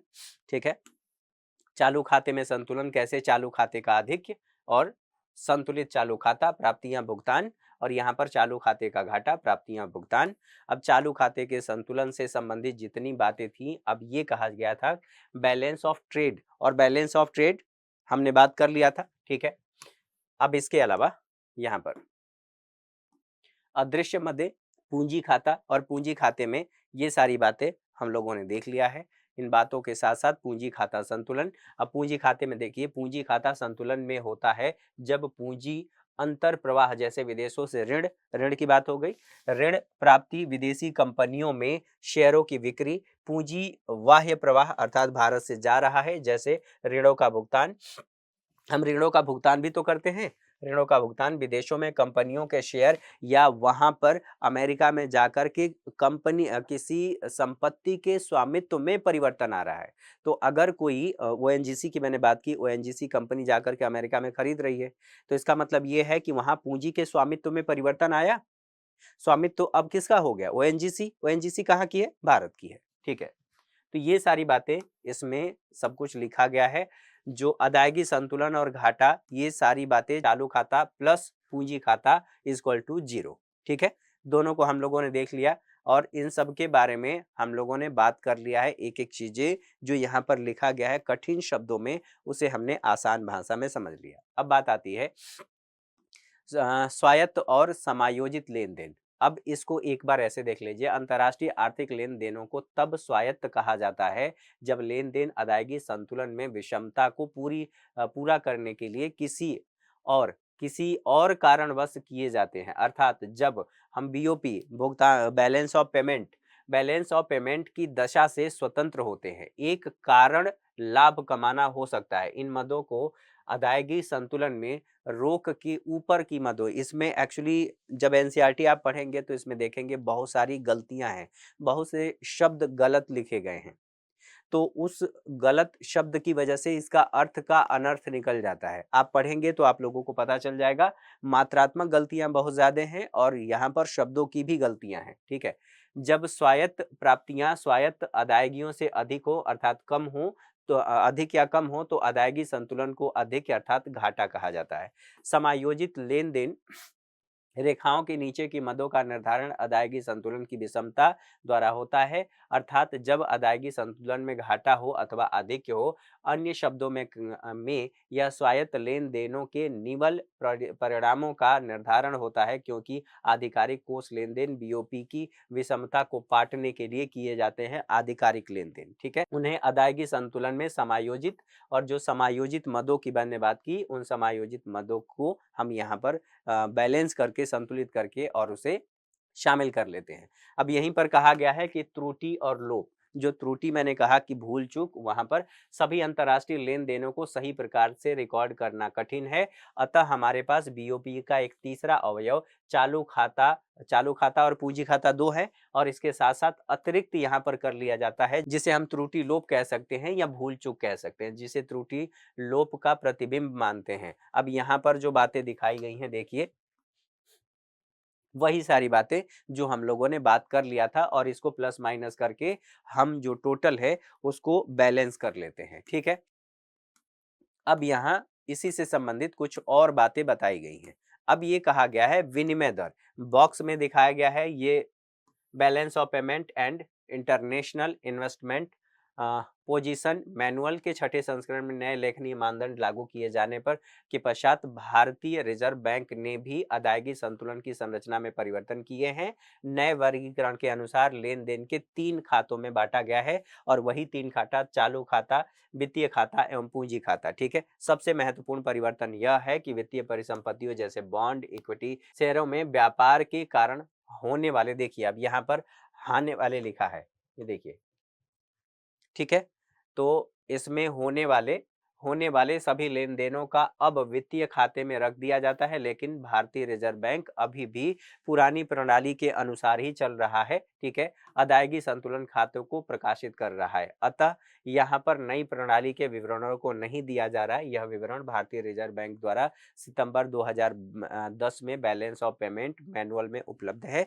जो अभी भारत में अपनाया जा रहा है। सोचिए, वैश्विक स्तर पर कोई चीज बदल गई, लेकिन हमें ये तो देखना है ना कि हमें भारत में क्या चल रहा है, हमें भारत के अकॉर्डिंग ही चलना है। तो भारत में ये चीजें चल रही हैं जो अभी है, उसी को हम लेकर के चल रहे हैं। आरबीआई उसी चीज को लेकर के चल रही है। अब बात आती है विदेशी विनिमय बाजार। विदेशी विनिमय बाजार कहते किसको है, अब इसको कैसे समझेंगे? अब इसको ऐसे समझिए, विदेशी विनिमय बाजार का मतलब ही क्या है, पहले इसको समझ लेते हैं और विदेशी विनिमय बाजार की जरूरत क्यों है। तो हम ये कह रहे हैं कि विदेशी विनिमय बाजार, अब मान लीजिए आपसे कोई ये पूछ ले कि हमें इसकी जरूरत ही क्यों है, तो सबसे पहले कोई ऐसा व्यक्ति है, छुट्टियां हुई हैं और आप आईएएस ऑफिसर बन गए हैं। कोई आपके पास कोई बड़ा बिल्डर आया और उसने कहा कि सर ये बिल्डिंग थोड़ा देख लीजिए, ये प्रॉपर्टी थोड़ी सी इलीगल है, और आपने फाइल धीरे से खिसका दिया। तो जो आईएएस ऑफिसर महोदय हैं उन्होंने कहा कि गर्मियों की छुट्टियां चल रही हैं, कहा कि गर्मियों की छुट्टी चलने वाली है, मैं सोच रहा हूं कि कहीं घूम आऊं। ठीक है, हालांकि जो आईएएस ऑफिसर हैं, सरकारी अधिकारी हैं, अपने मन से जब चाहें विदेश घूमने नहीं जा सकते। फिलहाल उन्होंने कहा कि छुट्टियां मनाने का मन कर रहा है, जो बिल्डर आया है कि समझ गया कि इनको क्या चाहिए, कहीं छुट्टियां मनाने जाना है तो इनको टिकट करवा दो और बाकी इनका जो कुछ भी करना है। उस व्यक्ति ने ये कहा कि ठीक है टिकट करवा देते हैं। तो यहाँ पर जाना तय हो गया। कहाँ पर? हम यूएस से जा रहे हैं, यूएसए घूम करके आएंगे। कहाँ से? India, sorry, Bharat, Bharat to USA. अब यहाँ पर ये सब कुछ सुनिश्चित हो गया। अब जो बिल्डर है इसने देखा कि यार भारत से लेकर के यूएसए तक का टिकट बहुत महंगा है। महंगा क्यों है? क्योंकि यहाँ पर छुट्टियां चल रही हैं और छुट्टियां चल रही हैं तो इसका मतलब टिकट की डिमांड बढ़ जाएगी और जिस चीज की डिमांड बढ़ती है अगर उसकी आपूर्ति कम है तो कीमतें बढ़ जाएंगी। ये आप लोगों को सबको पता है, ठीक है। बिल्डर महोदय ने कह तो दिया लेकिन उन्होंने देखा कि विनिमय दर, अभी आता हूं उसी पर, विनिमय दर, विनिमय दर अधिक है। अब थोड़ा सा बिल्डर सक पकाने लगे। फिलहाल उनको करना है क्योंकि अपना भी काम निकालना है। अब इन सारी बातों को समझने के लिए एक बात सोचिए, ये जो व्यक्ति यहां से यहां के लिए जा रहा है, ये है भारतीय रुपया। ये कहाँ चलता है? भारत में। हमें कहाँ जाना है? अमेरिका। मतलब जब आप बनेंगे या जो कोई बना है जाना है, यहाँ पर रुपए में भुगतान होगा क्या? नहीं भुगतान होगा। अब भुगतान नहीं होगा तो फिर क्या होगा? आपको क्या चाहिए? आपको डॉलर चाहिए। अब जब आपके पास रुपया है और यहाँ पर डॉलर चाहिए तो फिर इसके लिए क्या हमें चाहिए? इसके लिए एक ऐसा व्यक्ति चाहिए, ऐसी संस्था चाहिए, ऐसा स्थान चाहिए जो यहाँ जो रुपया है उसको डॉलर में कन्वर्ट करके दे दे। तो अब यहाँ रुपए को हम क्या कर रहे हैं? डॉलर में कन्वर्ट कर रहे हैं। ये कहाँ पर हो रहा है? तो यहीं पर आ जाएगा विनिमय विनिमय बाजार। क्या आएगा? विनिमय बाजार आएगा। अब विनिमय बाजार आएगा तो ये देखा जाएगा कि भैया 80 रुपये बराबर $1। कितना? 80 रुपये बराबर $1 है, सॉरी,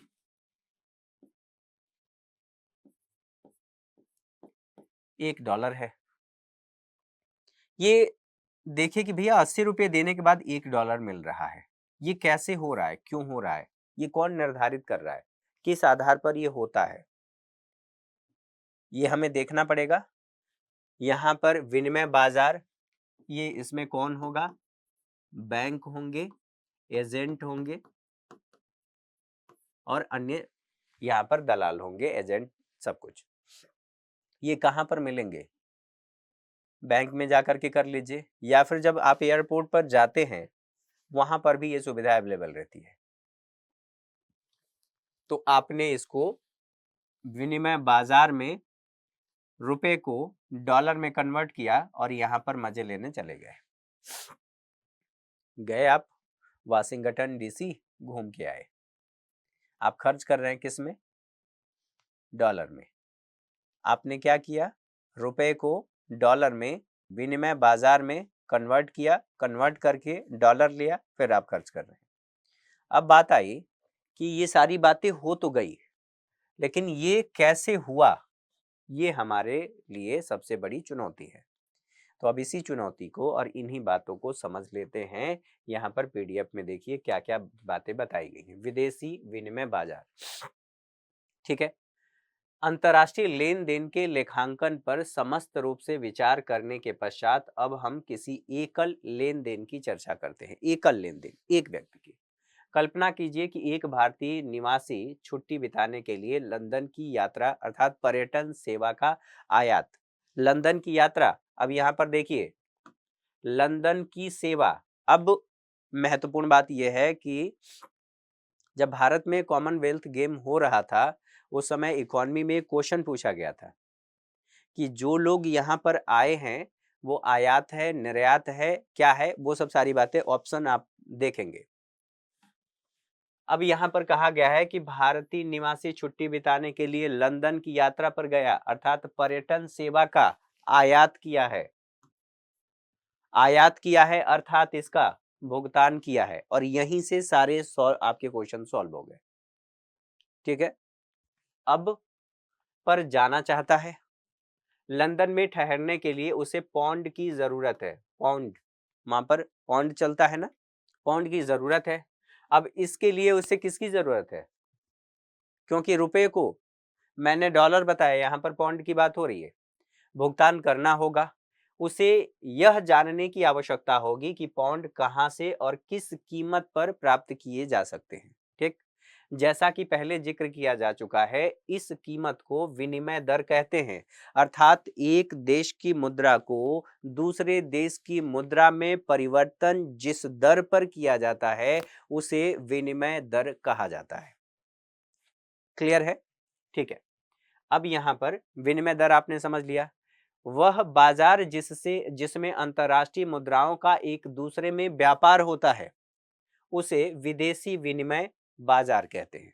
बातें क्लियर, हमने पहले ही देख लिया। ठीक है, इस बाजार के मुख्य प्रतिभागी कौन होते हैं, व्यवसायिक बैंक होंगे, विदेशी विनिमय दलाल होंगे, और इसके अलावा एजेंट हो सकते हैं, आधिकारिक जो डीलर, अधिकांश लिखा है, ठीक है, अधिकांश डीलर और मुद्रा प्राधिकारी हो सकते हैं। फिलहाल यह उल्लेख करना महत्वपूर्ण है कि यद्यपि प्रतिभागियों के अपने व्यापारिक केंद्र हो सकते हैं, फिर भी यह बाजार अपने आप में विश्वव्यापी होता है। कैसा, किसी एक देश की सीमा में सीमित नहीं है, विश्वव्यापी है, और विश्वव्यापी है इसीलिए इसको कहा गया है कि विदेशी विनिमय बाजार है।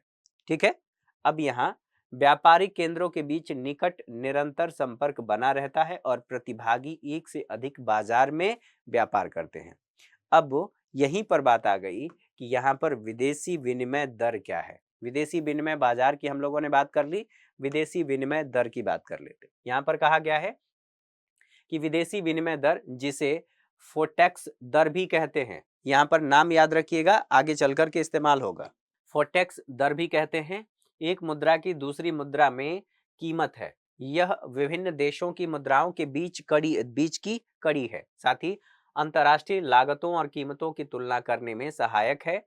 उदाहरण के लिए यदि हमें $1 के लिए 50 रुपये देने पड़ते हैं तो विनिमय की दर 50 रुपये प्रति डॉलर है। क्लियर? इसे और सरल बनाने के लिए मान लीजिए कि विश्व के दो ही देश हैं, कौन, कोई मान लीजिए यूएसए है और भारत है, तो एक ही विनिमय दर निर्धारण की आवश्यकता होगी दोनों के मध्य, और वही काम करेगा। ठीक है, अब विदेशी विनिमय की मांग कैसे होती है, अब विदेशी विनिमय की मांग की बात कर लेते हैं। तो यहां पर जो एनसीईआरटी जो बातें बताई गई हैं, देखिए,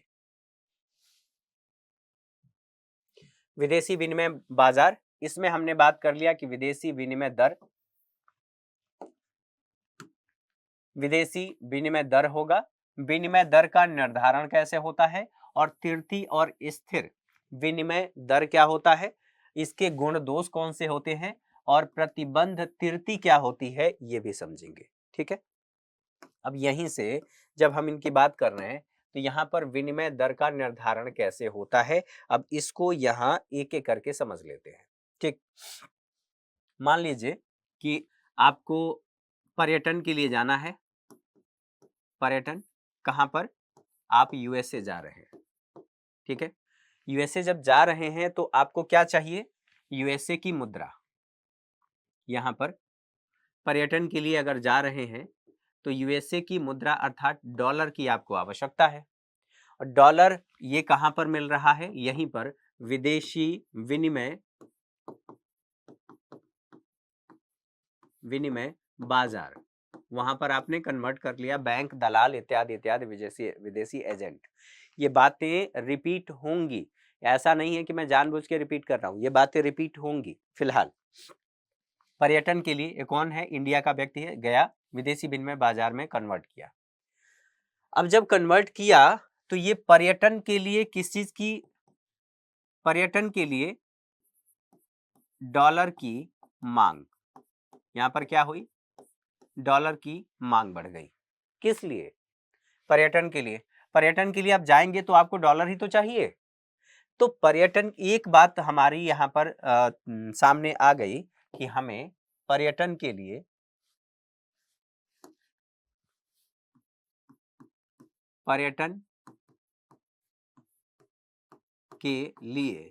विदेशी मुद्रा की मांग, किसकी, विदेशी मुद्रा की मांग, यहां पर हमने एक ही स्थिति ये देख लिया। ठीक, अब ये तो स्थिति है। दूसरा मान लीजिए यहां पर ये भारत है और यहां यूएसए है। हम यहां से क्या कर रहे हैं, एक्सपोर्ट और इंपोर्ट। ये क्या है,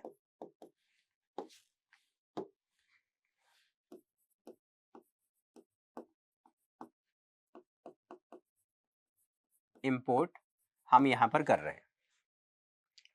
अगर हम एक्सपोर्ट कर रहे हैं तभी हमें डॉलर की जरूरत है, इंपोर्ट कर रहे हैं तो हमें डॉलर प्राप्त होगी। और डॉलर इसलिए हमें चाहिए क्योंकि हमें विदेशी वस्तुओं को खरीदना है, और विदेशी वस्तुओं को खरीदना है तो विदेशी मुद्रा में पेमेंट करना है। ठीक, तो यहाँ पर अब इसके लिए ये एक्सपोर्ट इंपोर्ट ये कहाँ पर हो रहा है, दो देशों के मध्य, भारत और यूएसए के मध्य। तो इसके लिए हमें क्या चाहिए, हमें या तो डॉलर की प्राप्ति होगी या डॉलर में हम भुगतान करेंगे।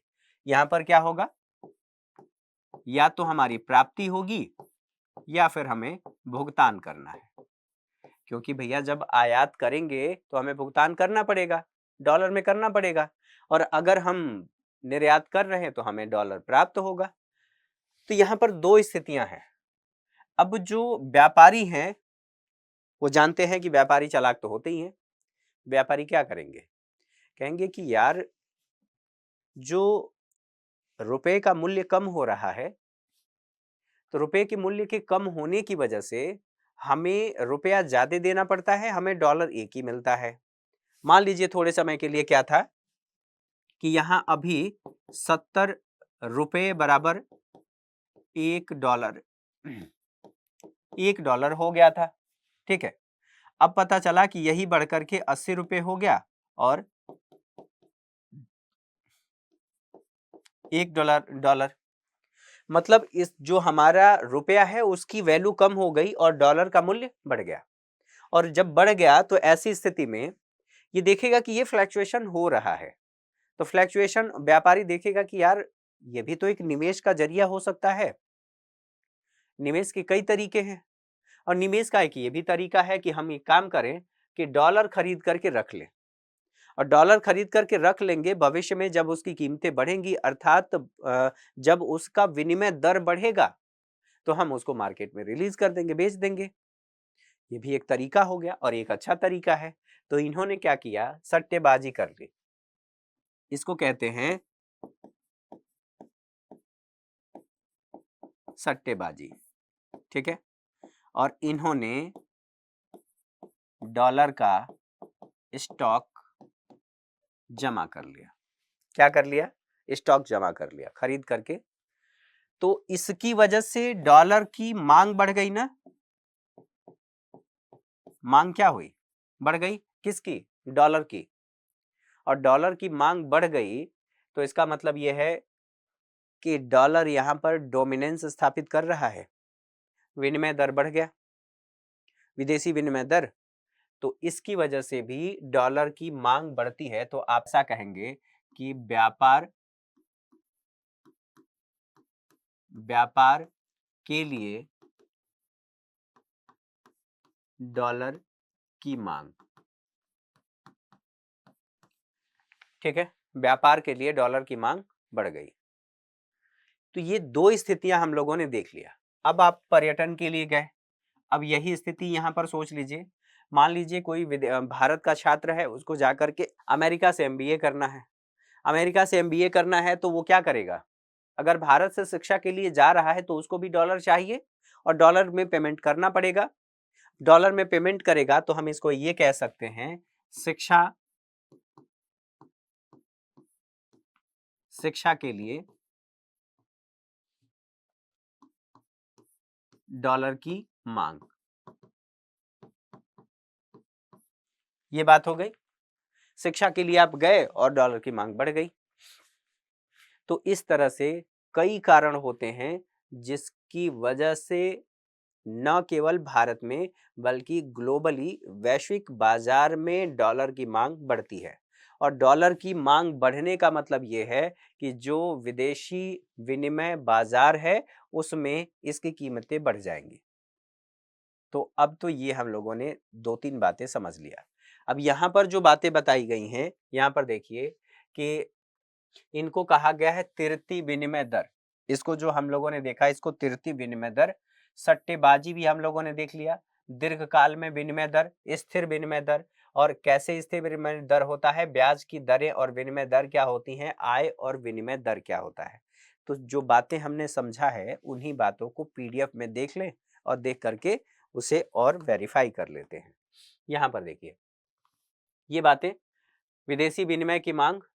तो लोग विदेशी मुद्रा की मांग करते हैं क्योंकि वे अन्य देशों से वस्तुएं और सेवाएं खरीदना चाहते हैं व्यापार करने के लिए। ठीक है, वे विदेशों को उपहार भेजना चाहते हैं। डोनाल्ड ट्रंप को भेजना हो, ठीक है, कोई भेजना चाहे तो फिलहाल, या अभी जो चर्चा में रहे हैं बहुत ज्यादा बेचारे एकदम परेशान हो गए, जस्टिन ट्रूडो कनाडा के जो भाई साहब हैं, उन्होंने भारत पर आरोप लगाया कि वहां पर एक व्यक्ति, निज्जर नामक व्यक्ति है, उसकी हत्या हो गई थी जून में। और उन्होंने कहा कि इनकी हत्या में भारत का हाथ है। ठीक, तो ऐसे लोग बरगलाते रहते हैं। फिलहाल यहाँ अब उनको मनाने के लिए भाई मान जाओ, उपहार भारत भेजा। लेकिन भारत ने ये कहा कि तुम मेरे राजनयिक को निकाले हो, मैं तुम्हारे राजनयिक को निकालूंगा। तुम्हें लग रहा था कि मैं चुप हो जाऊंगा और कहूंगा कि भैया जी मान जाइए ना, भैया जी मान जाइए ना, गिफ्ट दूं। ठीक है, तो ऐसी स्थिति अब भारत में नहीं है। भारत ने ये कहा कि ठीक है, तुमने हमारे राजनयिक को निकाला, मैं तुम्हारे राजनयिक को निकालता हूं। और भारत ने वीजा पर भी प्रतिबंध लगा दिया। जाने वालों को कह दिया कि भैया वहां पर रिस्क है, अगर आप अपने रिस्क पर जाना चाहते हैं तो जाइए। ठीक, अब इससे क्या हो गया, सरकार ने एक ही काम नहीं किया। जो लोग, ऐसे भी कुछ लोग होंगे ना जो खालिस्तान का समर्थन करते होंगे, इंडिया में होंगे, अगर वो इंडिया में जाना चाह रहे थे तो वीजा पर प्रतिबंध लगा, और लगा तो उनकी आवाजाही वहां पर बंद। तो भारत सरकार ने एक ही काम नहीं किए, बहुत सारे काम उसके माध्यम से हो गया। फिलहाल यहाँ पर कहा जा रहा है किसी देश की वित्तीय परिसंपत्तियों को खरीदना चाहते हैं, ठीक है, उपहार भेजने के लिए विनिमय दर में वृद्धि करेंगे रुपए के रूप में। इससे आयातों की मांग में कमी होती है और फलस्वरूप जो विदेशी विनिमय की मांग भी कम हो जाएगी यदि अन्य बातें सामान्य रही तो, समान रही तो। अब यहाँ पर देख लें, यहाँ पर कहा जा रहा है विनिमय दर की पूर्ति। जैसे इसमें क्या कहा गया है कि किसी स्वदेश में विदेशी मुद्रा का प्रवाह निम्न कारणोंवश या निम्न कारणों से एक देश के निर्यातों से विदेशों द्वारा घरेलू वस्तुओं और सेवाओं की खरीद में वृद्धि करते हैं, विदेशी उपहार भेजते हैं तथा विदेशियों द्वारा स्वदेश की परिसंपत्तियां खरीदा जाता है, तो इसलिए भी इसमें वृद्धि होती है। विदेशी विनिमय दर की कीमत में वृद्धि विदेशियों की लागतें, यूएस डॉलर की बात की जा रही है, के रूप में कम कर देती है। अन्य बातें समान रहने पर और भी फैक्टर है, ठीक है, इससे भारत के निर्यात बढ़ सकते हैं और इसलिए विदेशी विनिमय की पूर्ति, यहाँ पर पूर्ति है, पूर्ति बढ़ जाएगी, पूर्ति बढ़ जाएगी यहाँ पर लिखा है। ठीक है, क्या वह वास्तव में बढ़ता है, यह कितने ही कारकों पर निर्भर करती है, कोई एक कारण नहीं है। जैसे विशेषतया निर्यातों तथा आयातों की मांग की लोच, और मांग की लोच आप लोगों को याद होगा, मांग की लोच कैसे होती है, ये सारी बातें रिपीट नहीं कर रहा हूं, ये सारी बातें हम पढ़ चुके हैं मांग के लोज। तो विदेशी दर विनिमय दर का निर्धारण कैसे होता है? अलग अलग देशों की अपनी मुद्राएं विनिमय दर का निर्धारण करने की अलग अलग प्रणालियां अपनाती हैं। इसको तृतीय विनिमय दर, स्थिर विनिमय दर अथवा प्रतिबंधित तृतीय विनिमय दर के द्वारा निर्धारित किया जाता है। अब ये क्या क्या होती हैं इनको देख लीजिए। जो तृतीय विनिमय दर है, सबसे पहले इसको समझते हैं, हालांकि समझ चुके हैं, अब इनको देख लीजिए। यहाँ पर कहा जा रहा है तृतीय विनिमय दर। यह विनिमय दर बाजार मांग की पूर्ति, मांग और पूर्ति की शक्तियां, बाजार की शक्तियां याद है ना कि बाजार की शक्तियां किसको कहते हैं? Demand and supply. वही बात किसकी? डॉलर की मांग या विदेशी मुद्रा, किसी भी विदेशी मुद्रा की मांग बढ़ गई और मांग बढ़ी। यहां पर कहा जा रहा है, इन सबको छोड़ दीजिए, जान दीजिए। यहां पर देखिए, मांग बढ़ गई, मांग बढ़ी और आपूर्ति कैसी है? आपूर्ति कम है, तो वस्तु की कीमतें क्या होंगी? कीमतें बढ़ जाएंगी। और यही यदि मांग कम है, आपूर्ति अधिक है, तो वस्तु की कीमतें घट जाएंगी। ये स्थिति होगी। अब यहाँ पर कहा जा रहा है कि यहाँ पर बाजार मांग पूर्ति की शक्तियों द्वारा निर्धारित होती हैं। जितनी मांग होगी, लोग स्टोरेज करें, जैसे सट्टेबाजी करेंगे और अगर उसे सुरक्षित रखेंगे तो फिर क्या होगा? उसकी मांग बढ़ेगी। विदेशों में शिक्षा के लिए जाएंगे, विदेशी मुद्रा की मांग बढ़ेगी। आप पर्यटन के लिए जा रहे हैं, विदेशी मुद्रा की मांग बढ़ेगी और मांग बढ़ेगी तो यानी कि उसकी कीमतें बढ़ेंगी और उसी के इक्विवेलेंट आपकी देश की मुद्रा की जो मुद्रा का मूल्य है वो कम होगा। ठीक है, ये कहा जा रहा है विनिमय दर वहां निर्धारित होता है जहां मांग, वक्र, पूर्ति इत्यादि बातें, इनको छोड़िए। यहां पर देखिए, मान लीजिए कि विदेशी वस्तुओं और सेवाओं का मांग की मांग बढ़ जाती है। उदाहरण के लिए भारतीयों द्वारा विदेशों में अधिक यात्रा करने के कारण ये बढ़ गई। तो यहाँ पर बताया गया है कि ये चीजें हो सकती हैं, जैसे कि कैसे शिफ्ट होगा, ये बातें यहाँ पर बताई गई हैं। फिलहाल आसान भाषा में जो हमने समझ लिया उसको आप लोगों को याद रखना है। अब यहाँ पर कहा जा रहा है कि देखिए, सट्टेबाजी, सट्टेबाजी के रूप में क्या कहा जा रहा है? बाजार में विनिमय दर केवल निर्यात और आयात की मांग एवं पूर्ति तथा परिसंपत्तियों में निवेश पर ही निर्भर नहीं करता है, बल्कि विदेशी विनिमय दर सट्टे पर भी निर्भर करती है। जहां विदेशी विनिमय दर की मांग मुद्रा की मूल्य वृद्धि से प्राप्त संभावित लाभ के लिए की जाती है। संभावित लाभ अर्थात एक व्यापारी ने, जो मैंने बताया कि वो इसलिए विदेशी मुद्रा को खरीद करके और स्टोर कर लिया, रख लिया अपने खाते में, बैंक में कह दिया कि भैया मुझे इतना यूएस डॉलर चाहिए और इसके लिए मैं आज की दर पर भुगतान कर दे रहा हूं। बैंक ने यही तो किया। बैंक ने कहा ठीक है, ये रख लेते हैं, और रख लिया। और रखने के बाद फिर क्या हुआ? जब वो मांगेगा उस दर पर, उस समय आज जो दर निर्धारित है इसी दर पर उसने खरीद लिया, और बाद में जब भविष्य में उसे जरूरत पड़ेगी बैंक से ले लेगा, और बैंक से लेकर के जो उसकी जरूरतें हैं, जहां पर उसे मार्केट में जारी करना है जारी कर देगा, बेचना है बेच देगा। ठीक है, तो ये क्या है? सट्टेबाजी। किस लिए किया गया? कि भविष्य में इसकी कीमतें बढ़ेंगी, और भविष्य में कीमतें बढ़ेंगी तो इसे बेच करके मैं लाभ कमा लूंगा। तो यहाँ पर क्या कहा गया है? जैसे सट्टे पर भी निर्भर करती है, जहां विदेशी विनिमय की मांग मुद्रा की मूल्य वृद्धि से प्राप्त संभावित लाभ के लिए की जाती है। किसी भी देश की मुद्रा एक प्रकार की परिसंपत्ति होती है। परिसंपत्ति, और परिसंपत्तियां कितने प्रकार की? 3 प्रकार की, मौद्रिक, भौतिक और बौद्धिक। जो मेरे पास ज्ञान है, ये बौद्धिक परिसंपत्ति है, इसे दे करके मैं पैसा कमा सकता हूँ। भौतिक परिसंपत्ति, आपके पास घर है, कार है, मोबाइल है, उसे जब अगर जरूरत पड़ती है, ये अलग बात है कि किस मूल्य पर बिकेगा, लेकिन बिकेगा, बेच करके आप पैसा ले लेंगे। ठीक है, और पैसा लेकर के अपनी जरूरतें पूरा कर लेंगे। तो यहाँ पर ये बातें बताई गई हैं। क्या है? परिसंपत्ति। मौद्रिक परिसंपत्ति, आपके अकाउंट में पैसा रखा है, जब चाहे तब उसका इस्तेमाल करिए, तो ये क्या है? परिसंपत्ति है।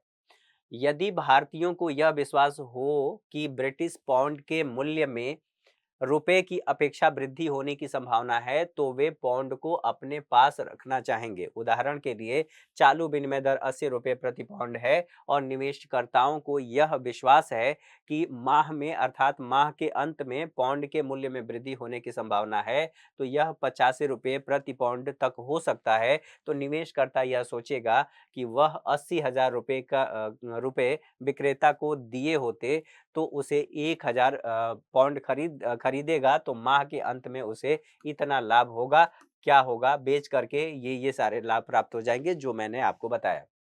तो इसलिए इसको क्या किया जाता है, सुरक्षित रख लिया जाता है। अब ब्याज की दरें और विनिमय दर की बात कर लेते हैं। तो यहाँ पर बताया गया है कि अल्पकाल में विनिमय दर के निर्धारण में एक दूसरा कारक भी महत्वपूर्ण होता है। ये कारक कौन सा है, जिसे ब्याज दर विभेदक कहते हैं।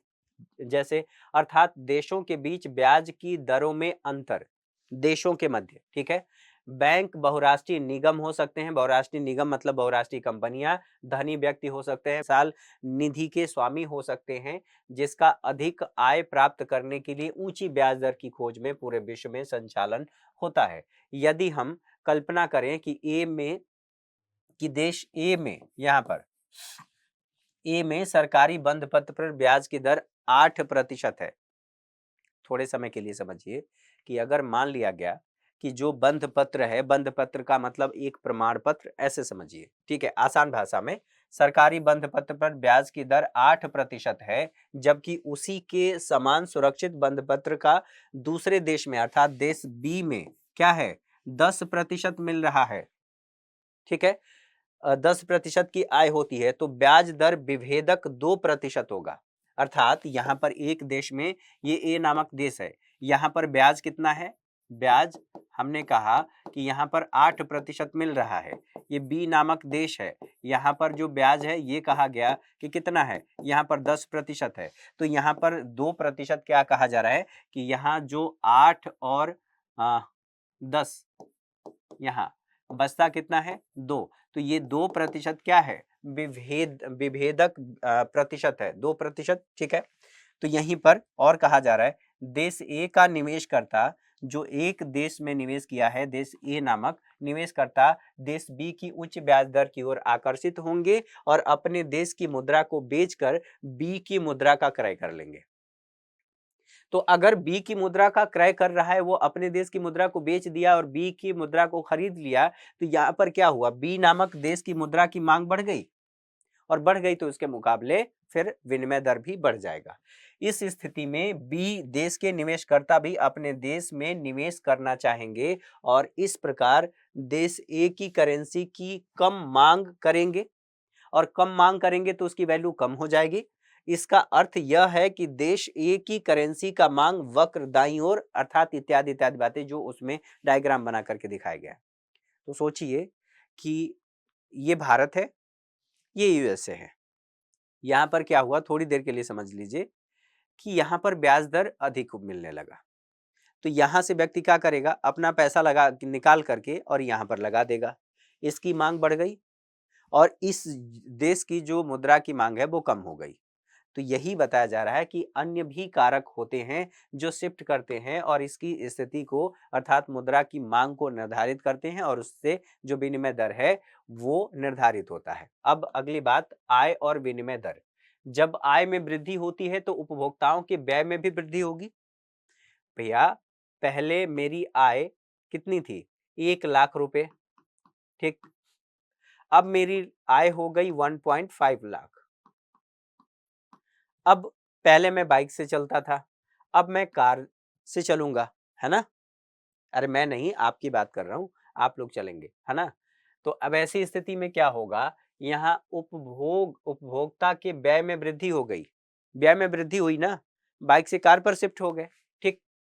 व्यय में वृद्धि होती है तथा आयातित वस्तुओं पर व्यय में भी वृद्धि होती है। अब मैंने ये कहा कि अब इस स्थिति को परिवर्तित कर देते हैं। मैं यहां पर चला रहा था रॉयल इनफील्ड, मतलब आप चला रहे थे, मैं नहीं, आप चला रहे थे, ठीक है। मेरे पास स्कूटी है यहां पर वो भी दूसरे की, ठीक। रॉयल रॉयल इनफील्ड से आप चल रहे थे और पता चला कि यार मन भर गया है इससे। अब आपने कहा कि मुझे एक बढ़िया BMW की बाइक आई है, ये बाइक मुझे चाहिए। क्यों हुआ, आपकी आय जो थी, इनकम, वो कितनी थी, 1 लाख रुपए, 1 लाख रुपए इनकम थी। अब आपकी इनकम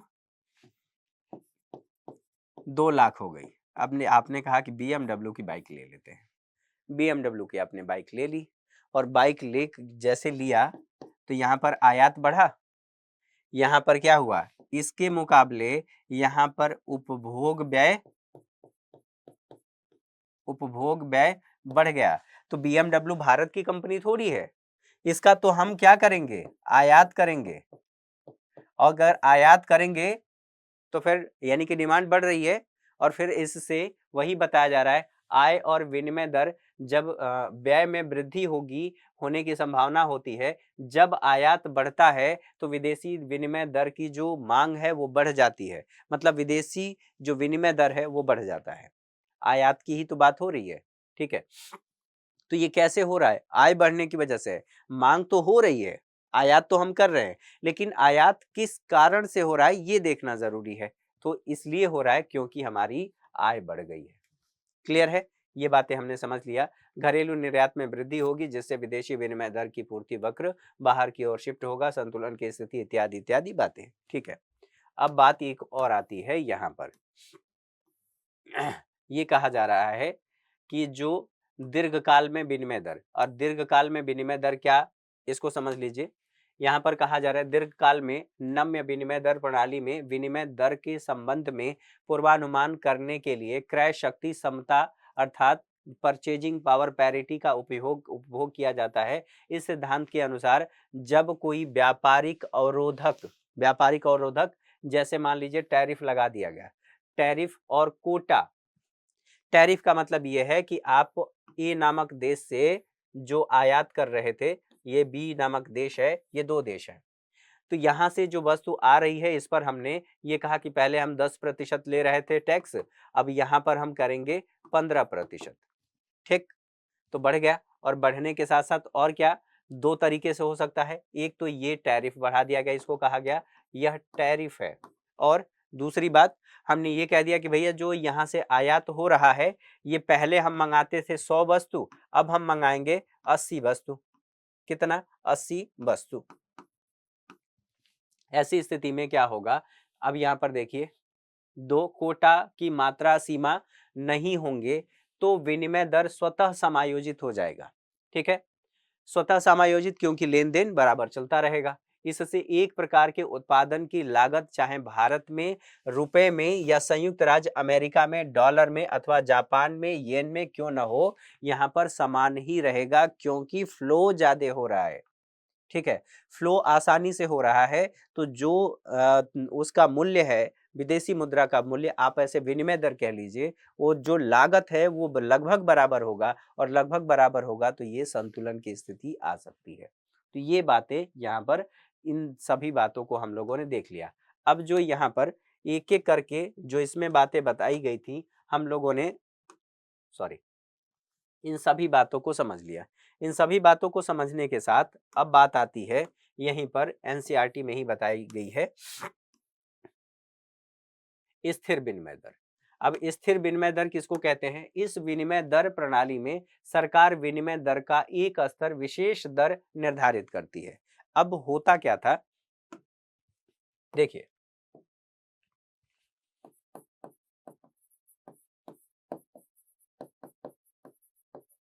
स्थिर विनिमय दर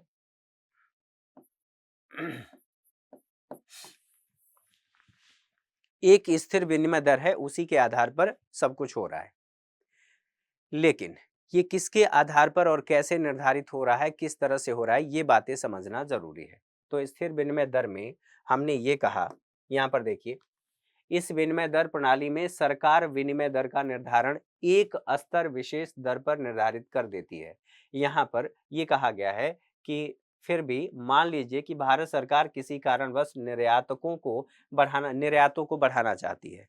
भारत सरकार ने यह कर दिया कि हमारा जो विनिमय दर होगा इतना ही होगा, इससे कम नहीं होगा, अर्थात तो रुपए का मूल्य डॉलर के मुकाबले इतना ही रहेगा, 50 ही रहेगा या 70 ही रहेगा, $1 बराबर 70 रुपये ही रहेगा, इससे कम नहीं होगा।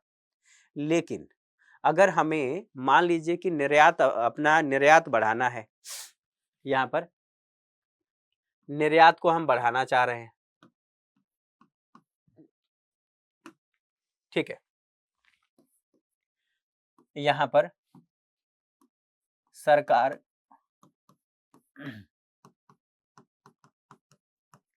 निर्धारित है, सरकार द्वारा पहले से निर्धारित है। अब हमने ये सोचा कि हमें अपना निर्यात बढ़ाना है। अब निर्यात बढ़ाने के लिए हम क्या करेंगे? अब हमने क्या किया कि जो रुपया है इसका हमने मूल्य अवमूल्यन कर लिया, अवमूल्यन। अब ध्यान रखना है कि मूल्यह्रास और अवमूल्यन, एक होता है मूल्यह्रास और अवमूल्यन। तो जो मूल्यह्रास है यह बाजार की शक्तियों द्वारा होता है, ठीक है। यह किससे हो रहा है? बाजार की शक्तियों द्वारा।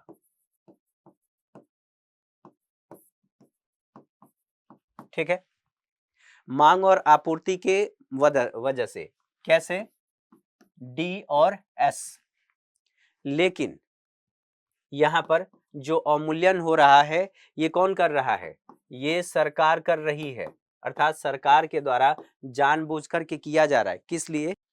क्योंकि हमें निर्यात करना, निर्यात बढ़ाना है, निर्यात बढ़ाना। अब सोचिए निर्यात बढ़ेगा कैसे? अगर थोड़े समय के लिए बात मान लीजिए 100 रुपये बराबर $1, 100 रुपये बराबर $1। तो अगर 100 रुपये बराबर $1 हो रहा है तो इसका सीधा सीधा सा अर्थ यह है कि हमने भारत में 100 रुपये के बराबर की वस्तु को हमने $1 में बेच दिया। पहले ये क्या था? 70 रुपये बराबर यहां पर $1। अब इससे क्या होगा?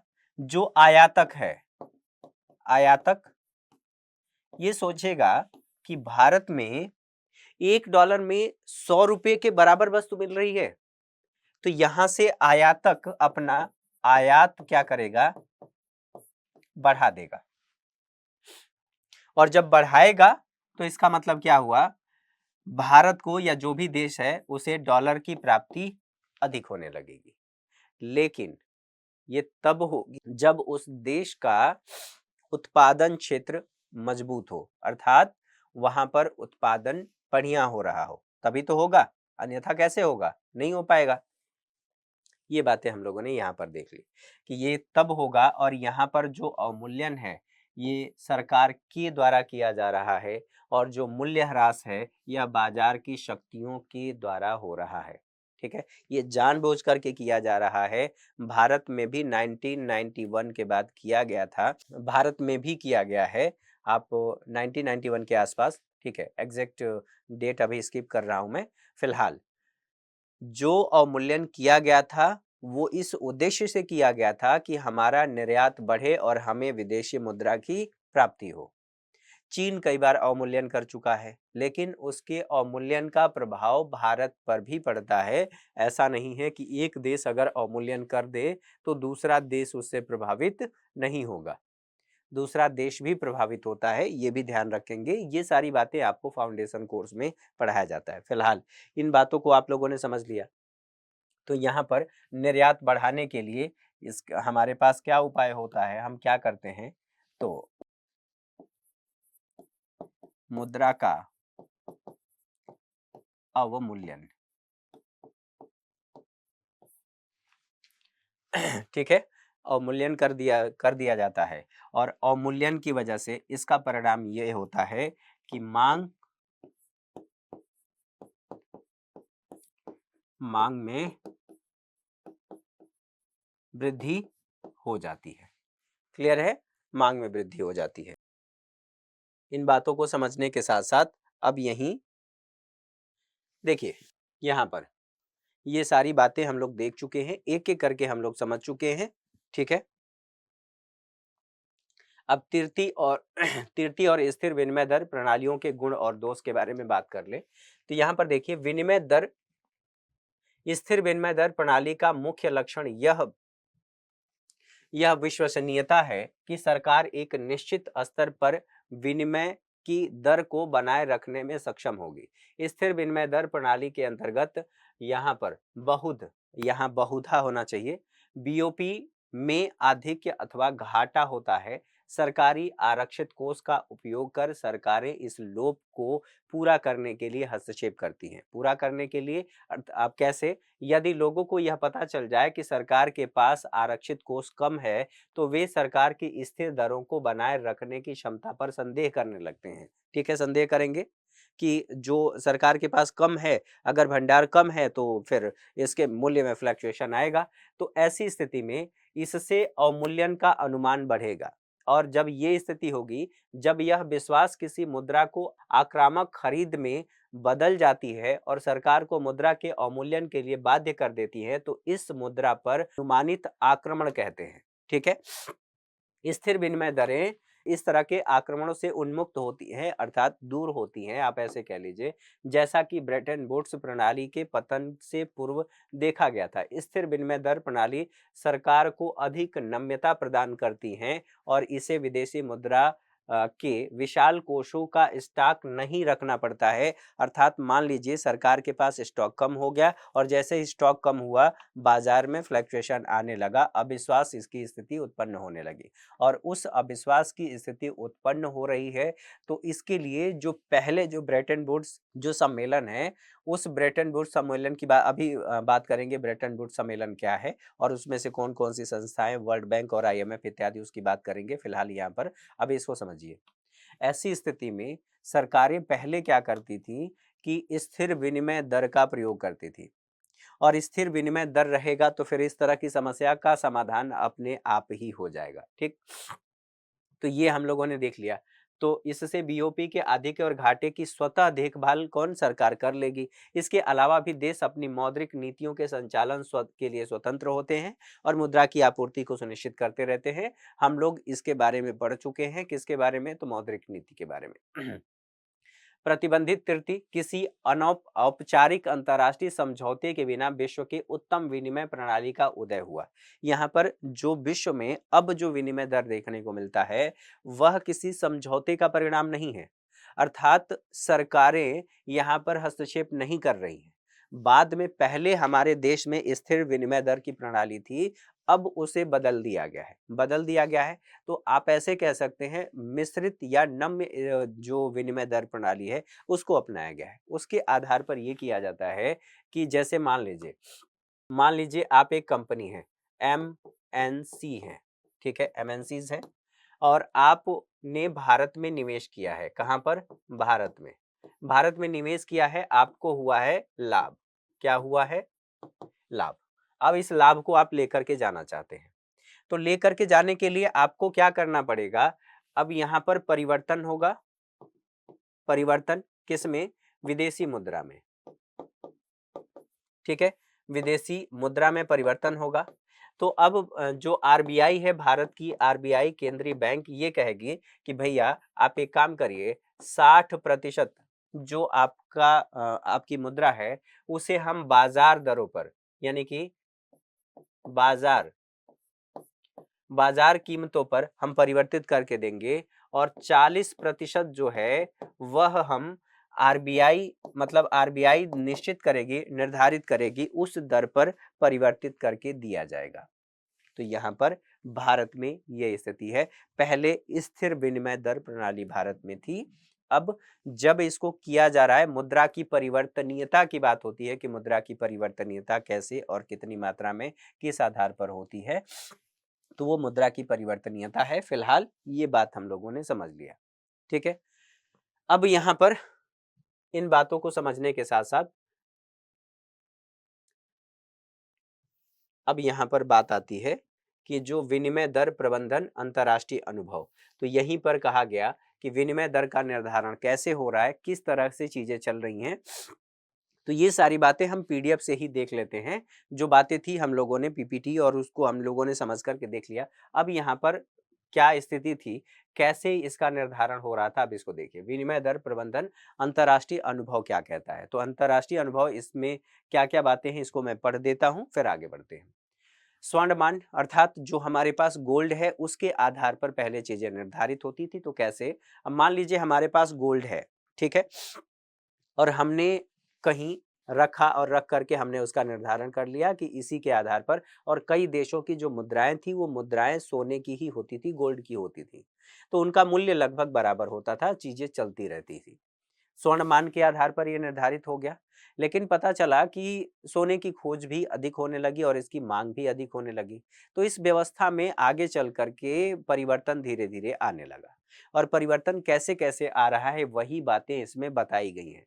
तो लगभग 1870 से लेकर से 1914 में प्रथम विश्व युद्ध के आरंभ होने तक स्वर्ण मान ही प्रचलित था, जो कि स्थिर विनिमय दर प्रणाली का सार तत्व ही था।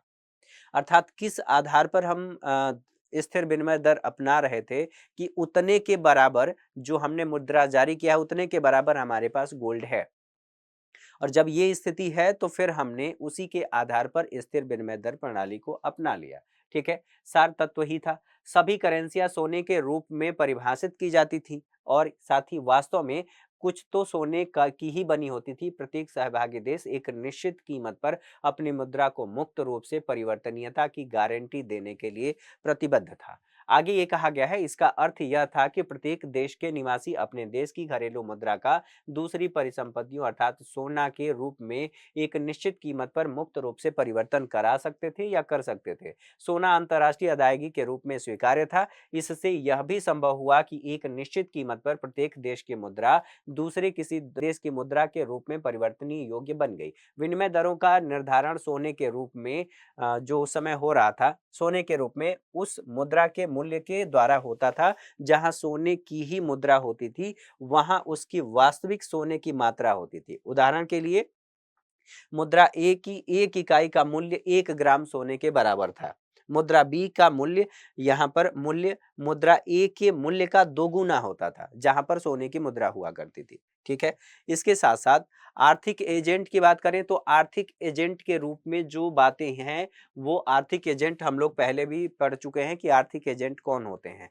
हाउस होल्ड, फर्म और गवर्नमेंट, तीन आर्थिक एजेंट। ठीक है, आर्थिक एजेंट प्रत्यक्ष रूप से मुद्रा बी की एक इकाई को मुद्रा ए की 2 इकाई के रूप में बदल सकता था, क्योंकि उसका मूल्य ज्यादा होता था। इसके लिए उन्हें पहले सोना खरीदने और उन्हें बेचने की आवश्यकता नहीं होती थी। दरों में एक सीमा और ऊपरी सीमा के बीच उतार चढ़ाव होता रहता था। इन सीमाओं का निर्धारण दोनों करेंसियों की निर्माण में आई लागत के अंतर को बताता था। कैसे? मान लीजिए एक देश ने 1 किलो सोना रखा और उसके आधार पर उसने कागजी मुद्रा जारी कर दिया, और उस मुद्रा का वैल्यू उसके आधार पर आकलित कर लिया गया। लेकिन किसी देश की जो मुद्रा है वो सोने की ही है, तो बनाने की कुछ लागत तो आई होगी, और इसी के आधार पर एक देश जो सोने के भंडार के आधार पर मुद्रा जारी किया है, उसकी अपेक्षा जो दूसरा देश है जिसकी मुद्रा ही सोने की है, गोल्ड की है, तो वहां पर उन दोनों में अंतर देखा गया। किस आधार पर? तो जो निर्माण है वो ऐसे कह लीजिए, निर्माण की लागत के अंतर द्वारा होता था, जिनमें उनके द्रवण, प्रेषण, सिक्के की ढलाई लागत शामिल होती थी। अधिकृत समता को बनाए रखने के लिए प्रत्येक देश को सोने के पर्याप्त स्टॉक सुनिश्चित रखने की आवश्यकता होती थी। स्वर्णमान की स्थिति में सारे देश की विनिमय दर अस्थायी थी। अब प्रश्न यह उठता है कि अत्यधिक आयात करने पर क्या कोई अपने सोने के सारे स्टॉक को, जितना स्टॉक है, सारे स्टॉक को समाप्त नहीं कर देगा? अदायगी संतुलन में घाटा होने पर जो वणिकवादी हैं, व्याख्या इस प्रकार की थी कि जब तक राज्य टैरिफ अर्थात शुल्क, कोटा और निर्यात पर उत्पाद के रूप में हस्तक्षेप नहीं करेगा, तब तक वह देश अपने सोने को समाप्त कर देगा और वह अत्यंत बुरी दुर्घटना को प्राप्त कर लेगा। तो इस स्थिति को किसने बताया? एक डेविड ह्यूम नामक दार्शनिक थे। उन्होंने कहा, एक 1752 में कहा था, इस मत का खंडन किया और बतलाया कि यदि सोने के भंडार में कमी हुई तो सभी प्रकार की कीमतें और लागत की आनुपातिक रूप से गिरेंगी। सोने के भंडार में वृद्धि कैसे? मेरे देश में सोने का खनन हो गया, मेरे सोने के भंडार में वृद्धि हो गई, ठीक है, मेरे पास आधिक्य हो गया। तो इन सभी बातों को ध्यान में रख करके, और जो अफ्रीकी देश है वहाँ पर सोने की खोज तो होती ही रहती है। तो इसके लिए ये कहा गया आनुपातिक रूप से गिरेगी, इससे देश में किसी को भी बुरी स्थिति का सामना नहीं करना पड़ेगा। घरेलू वस्तुएं सस्ती हो जाने से आयात घटेगा, निर्यात बढ़ेगा, इत्यादि इत्यादि बातें ये कहा गया, उनकी कीमतों, लागतों इत्यादि। कुल मिलाकर के यहाँ पर कहा जा रहा है, इस धातुवाह कीमत तंत्र अर्थात 18वीं शताब्दी में कीमती धातुओं को सोने चांदी भी कहते हैं का परिणाम आमतौर पर सोने की क्षति उठाकर अदायगी संतुलन में सुधार लाना होता था। सापेक्षिक कीमत पर जब अंतर्राष्ट्रीय व्यापार में साम्य की पुनर्स्थापना नहीं होती, तब तक प्रतिकूल व्यापार संतुलन वाले देश के अदायगी संतुलन को अनुकूल व्यापार संतुलन वाले देश के अदायगी संतुलन को समकक्ष लाता है। तो इस तरह से ये स्थिति निर्धारित की गई थी कि किस तरह से हम गोल्ड के आधार पर, जो मैंने आपको शुरुआत में कहानी बताया, उसी कहानी के आधार पर ये सारी चीजें चलती थी। आगे चल कर के क्या हुआ, आगे चल कर के फिर बाजार के आधार पर चीजें निर्धारित होने लगी, और बाजार की स्थिति के आधार पर अर्थात जो स्वर्ण मान था उसमें समय समय पर कई संकटों का सामना किया गया। और 1929 में जो मंदी देखी गई थी, उस मंदी की समस्या की वजह से कई सारे परिवर्तन आए, और यहाँ पर ब्रेटन वुड्स प्रणाली आया। 1944 में ब्रेटन वुड्स सम्मेलन, अंतर्राष्ट्रीय मुद्रा कोष और विश्व बैंक की स्थापना हुई, और स्थिर विनिमय दर प्रणाली की पुनर्स्थापना की गई। ठीक है, परिसंपत्तियों के चयन के रूप में यह अंतर्राष्ट्रीय स्वर्ण मान से भिन्न था, लेकिन ये कहा गया कि इन्होंने निर्धारित किया आगे चल करके एक देश की मुद्रा जैसे डॉलर को आधार माना गया, और उसी डॉलर को आधार मान करके धीरे धीरे उसी के आधार पर विनिमय दर का निर्धारण होने लगा, और यही बातें अभी चली आ रही हैं। तो इसका निर्धारण कौन करता है? ना तो कोई संस्था करती है और न ही कोई देश करता है। यह मांग अर्थात बाजार की शक्तियों पर निर्भर करता है।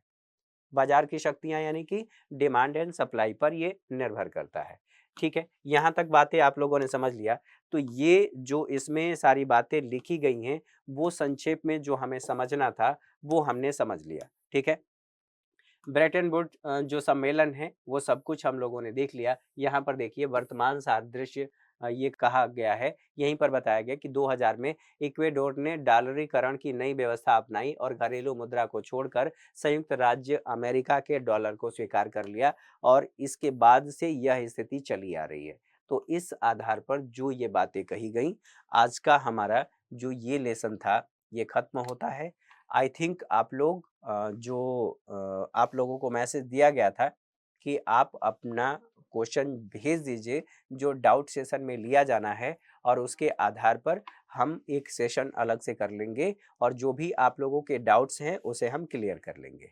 तो आप लोगों ने, मैं ये उम्मीद कर रहा हूँ, मान के चल रहा हूँ कि आप लोगों ने अपने प्रश्न भेज दिए होंगे, उसके आधार पर हम कर लेंगे, और जो भी डाउट्स आपके होंगे वहाँ पर क्लियर हो जाएंगे। हाँ, जो इकॉनमी है, इकॉनमी टेक्निकल सब्जेक्ट है, इसमें दिक्कतें आएंगी और आनी भी चाहिए। आ रही हैं इसका मतलब ये है कि आप मेहनत कर रहे हैं, आप सही दिशा में जा रहे हैं। कुछ चीज़ें जब आप पढ़ रहे हैं तब आपको दिक्कत आ रही है, और दिक्कत आ रही है तो उसके लिए हम हैं।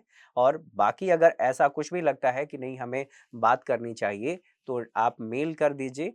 आपसे मैं खुद बात कर लूँगा, जहाँ पर ज़रूरत पड़ेगी, जैसी ज़रूरत पड़ेगी हम बात करके उन सभी मुद्दों को रिज़ॉल्व कर लेंगे। तो ये विकल्प भी है, और आप मेल भी कर सकते हैं। तो एनसीईआरटी, इकॉनमी एनसीईआरटी की बात करें, वो आज आपकी खत्म होती है। जो अगली क्लास होगी वो आप लोगों को बता दिया जाएगा कि अगले शेड्यूल में अर्थात अगला सब्जेक्ट कौन सा चलने वाला है। तो आज के लिए ढेर सारी शुभकामनाओं के साथ मैं आपसे विदा लेता हूँ।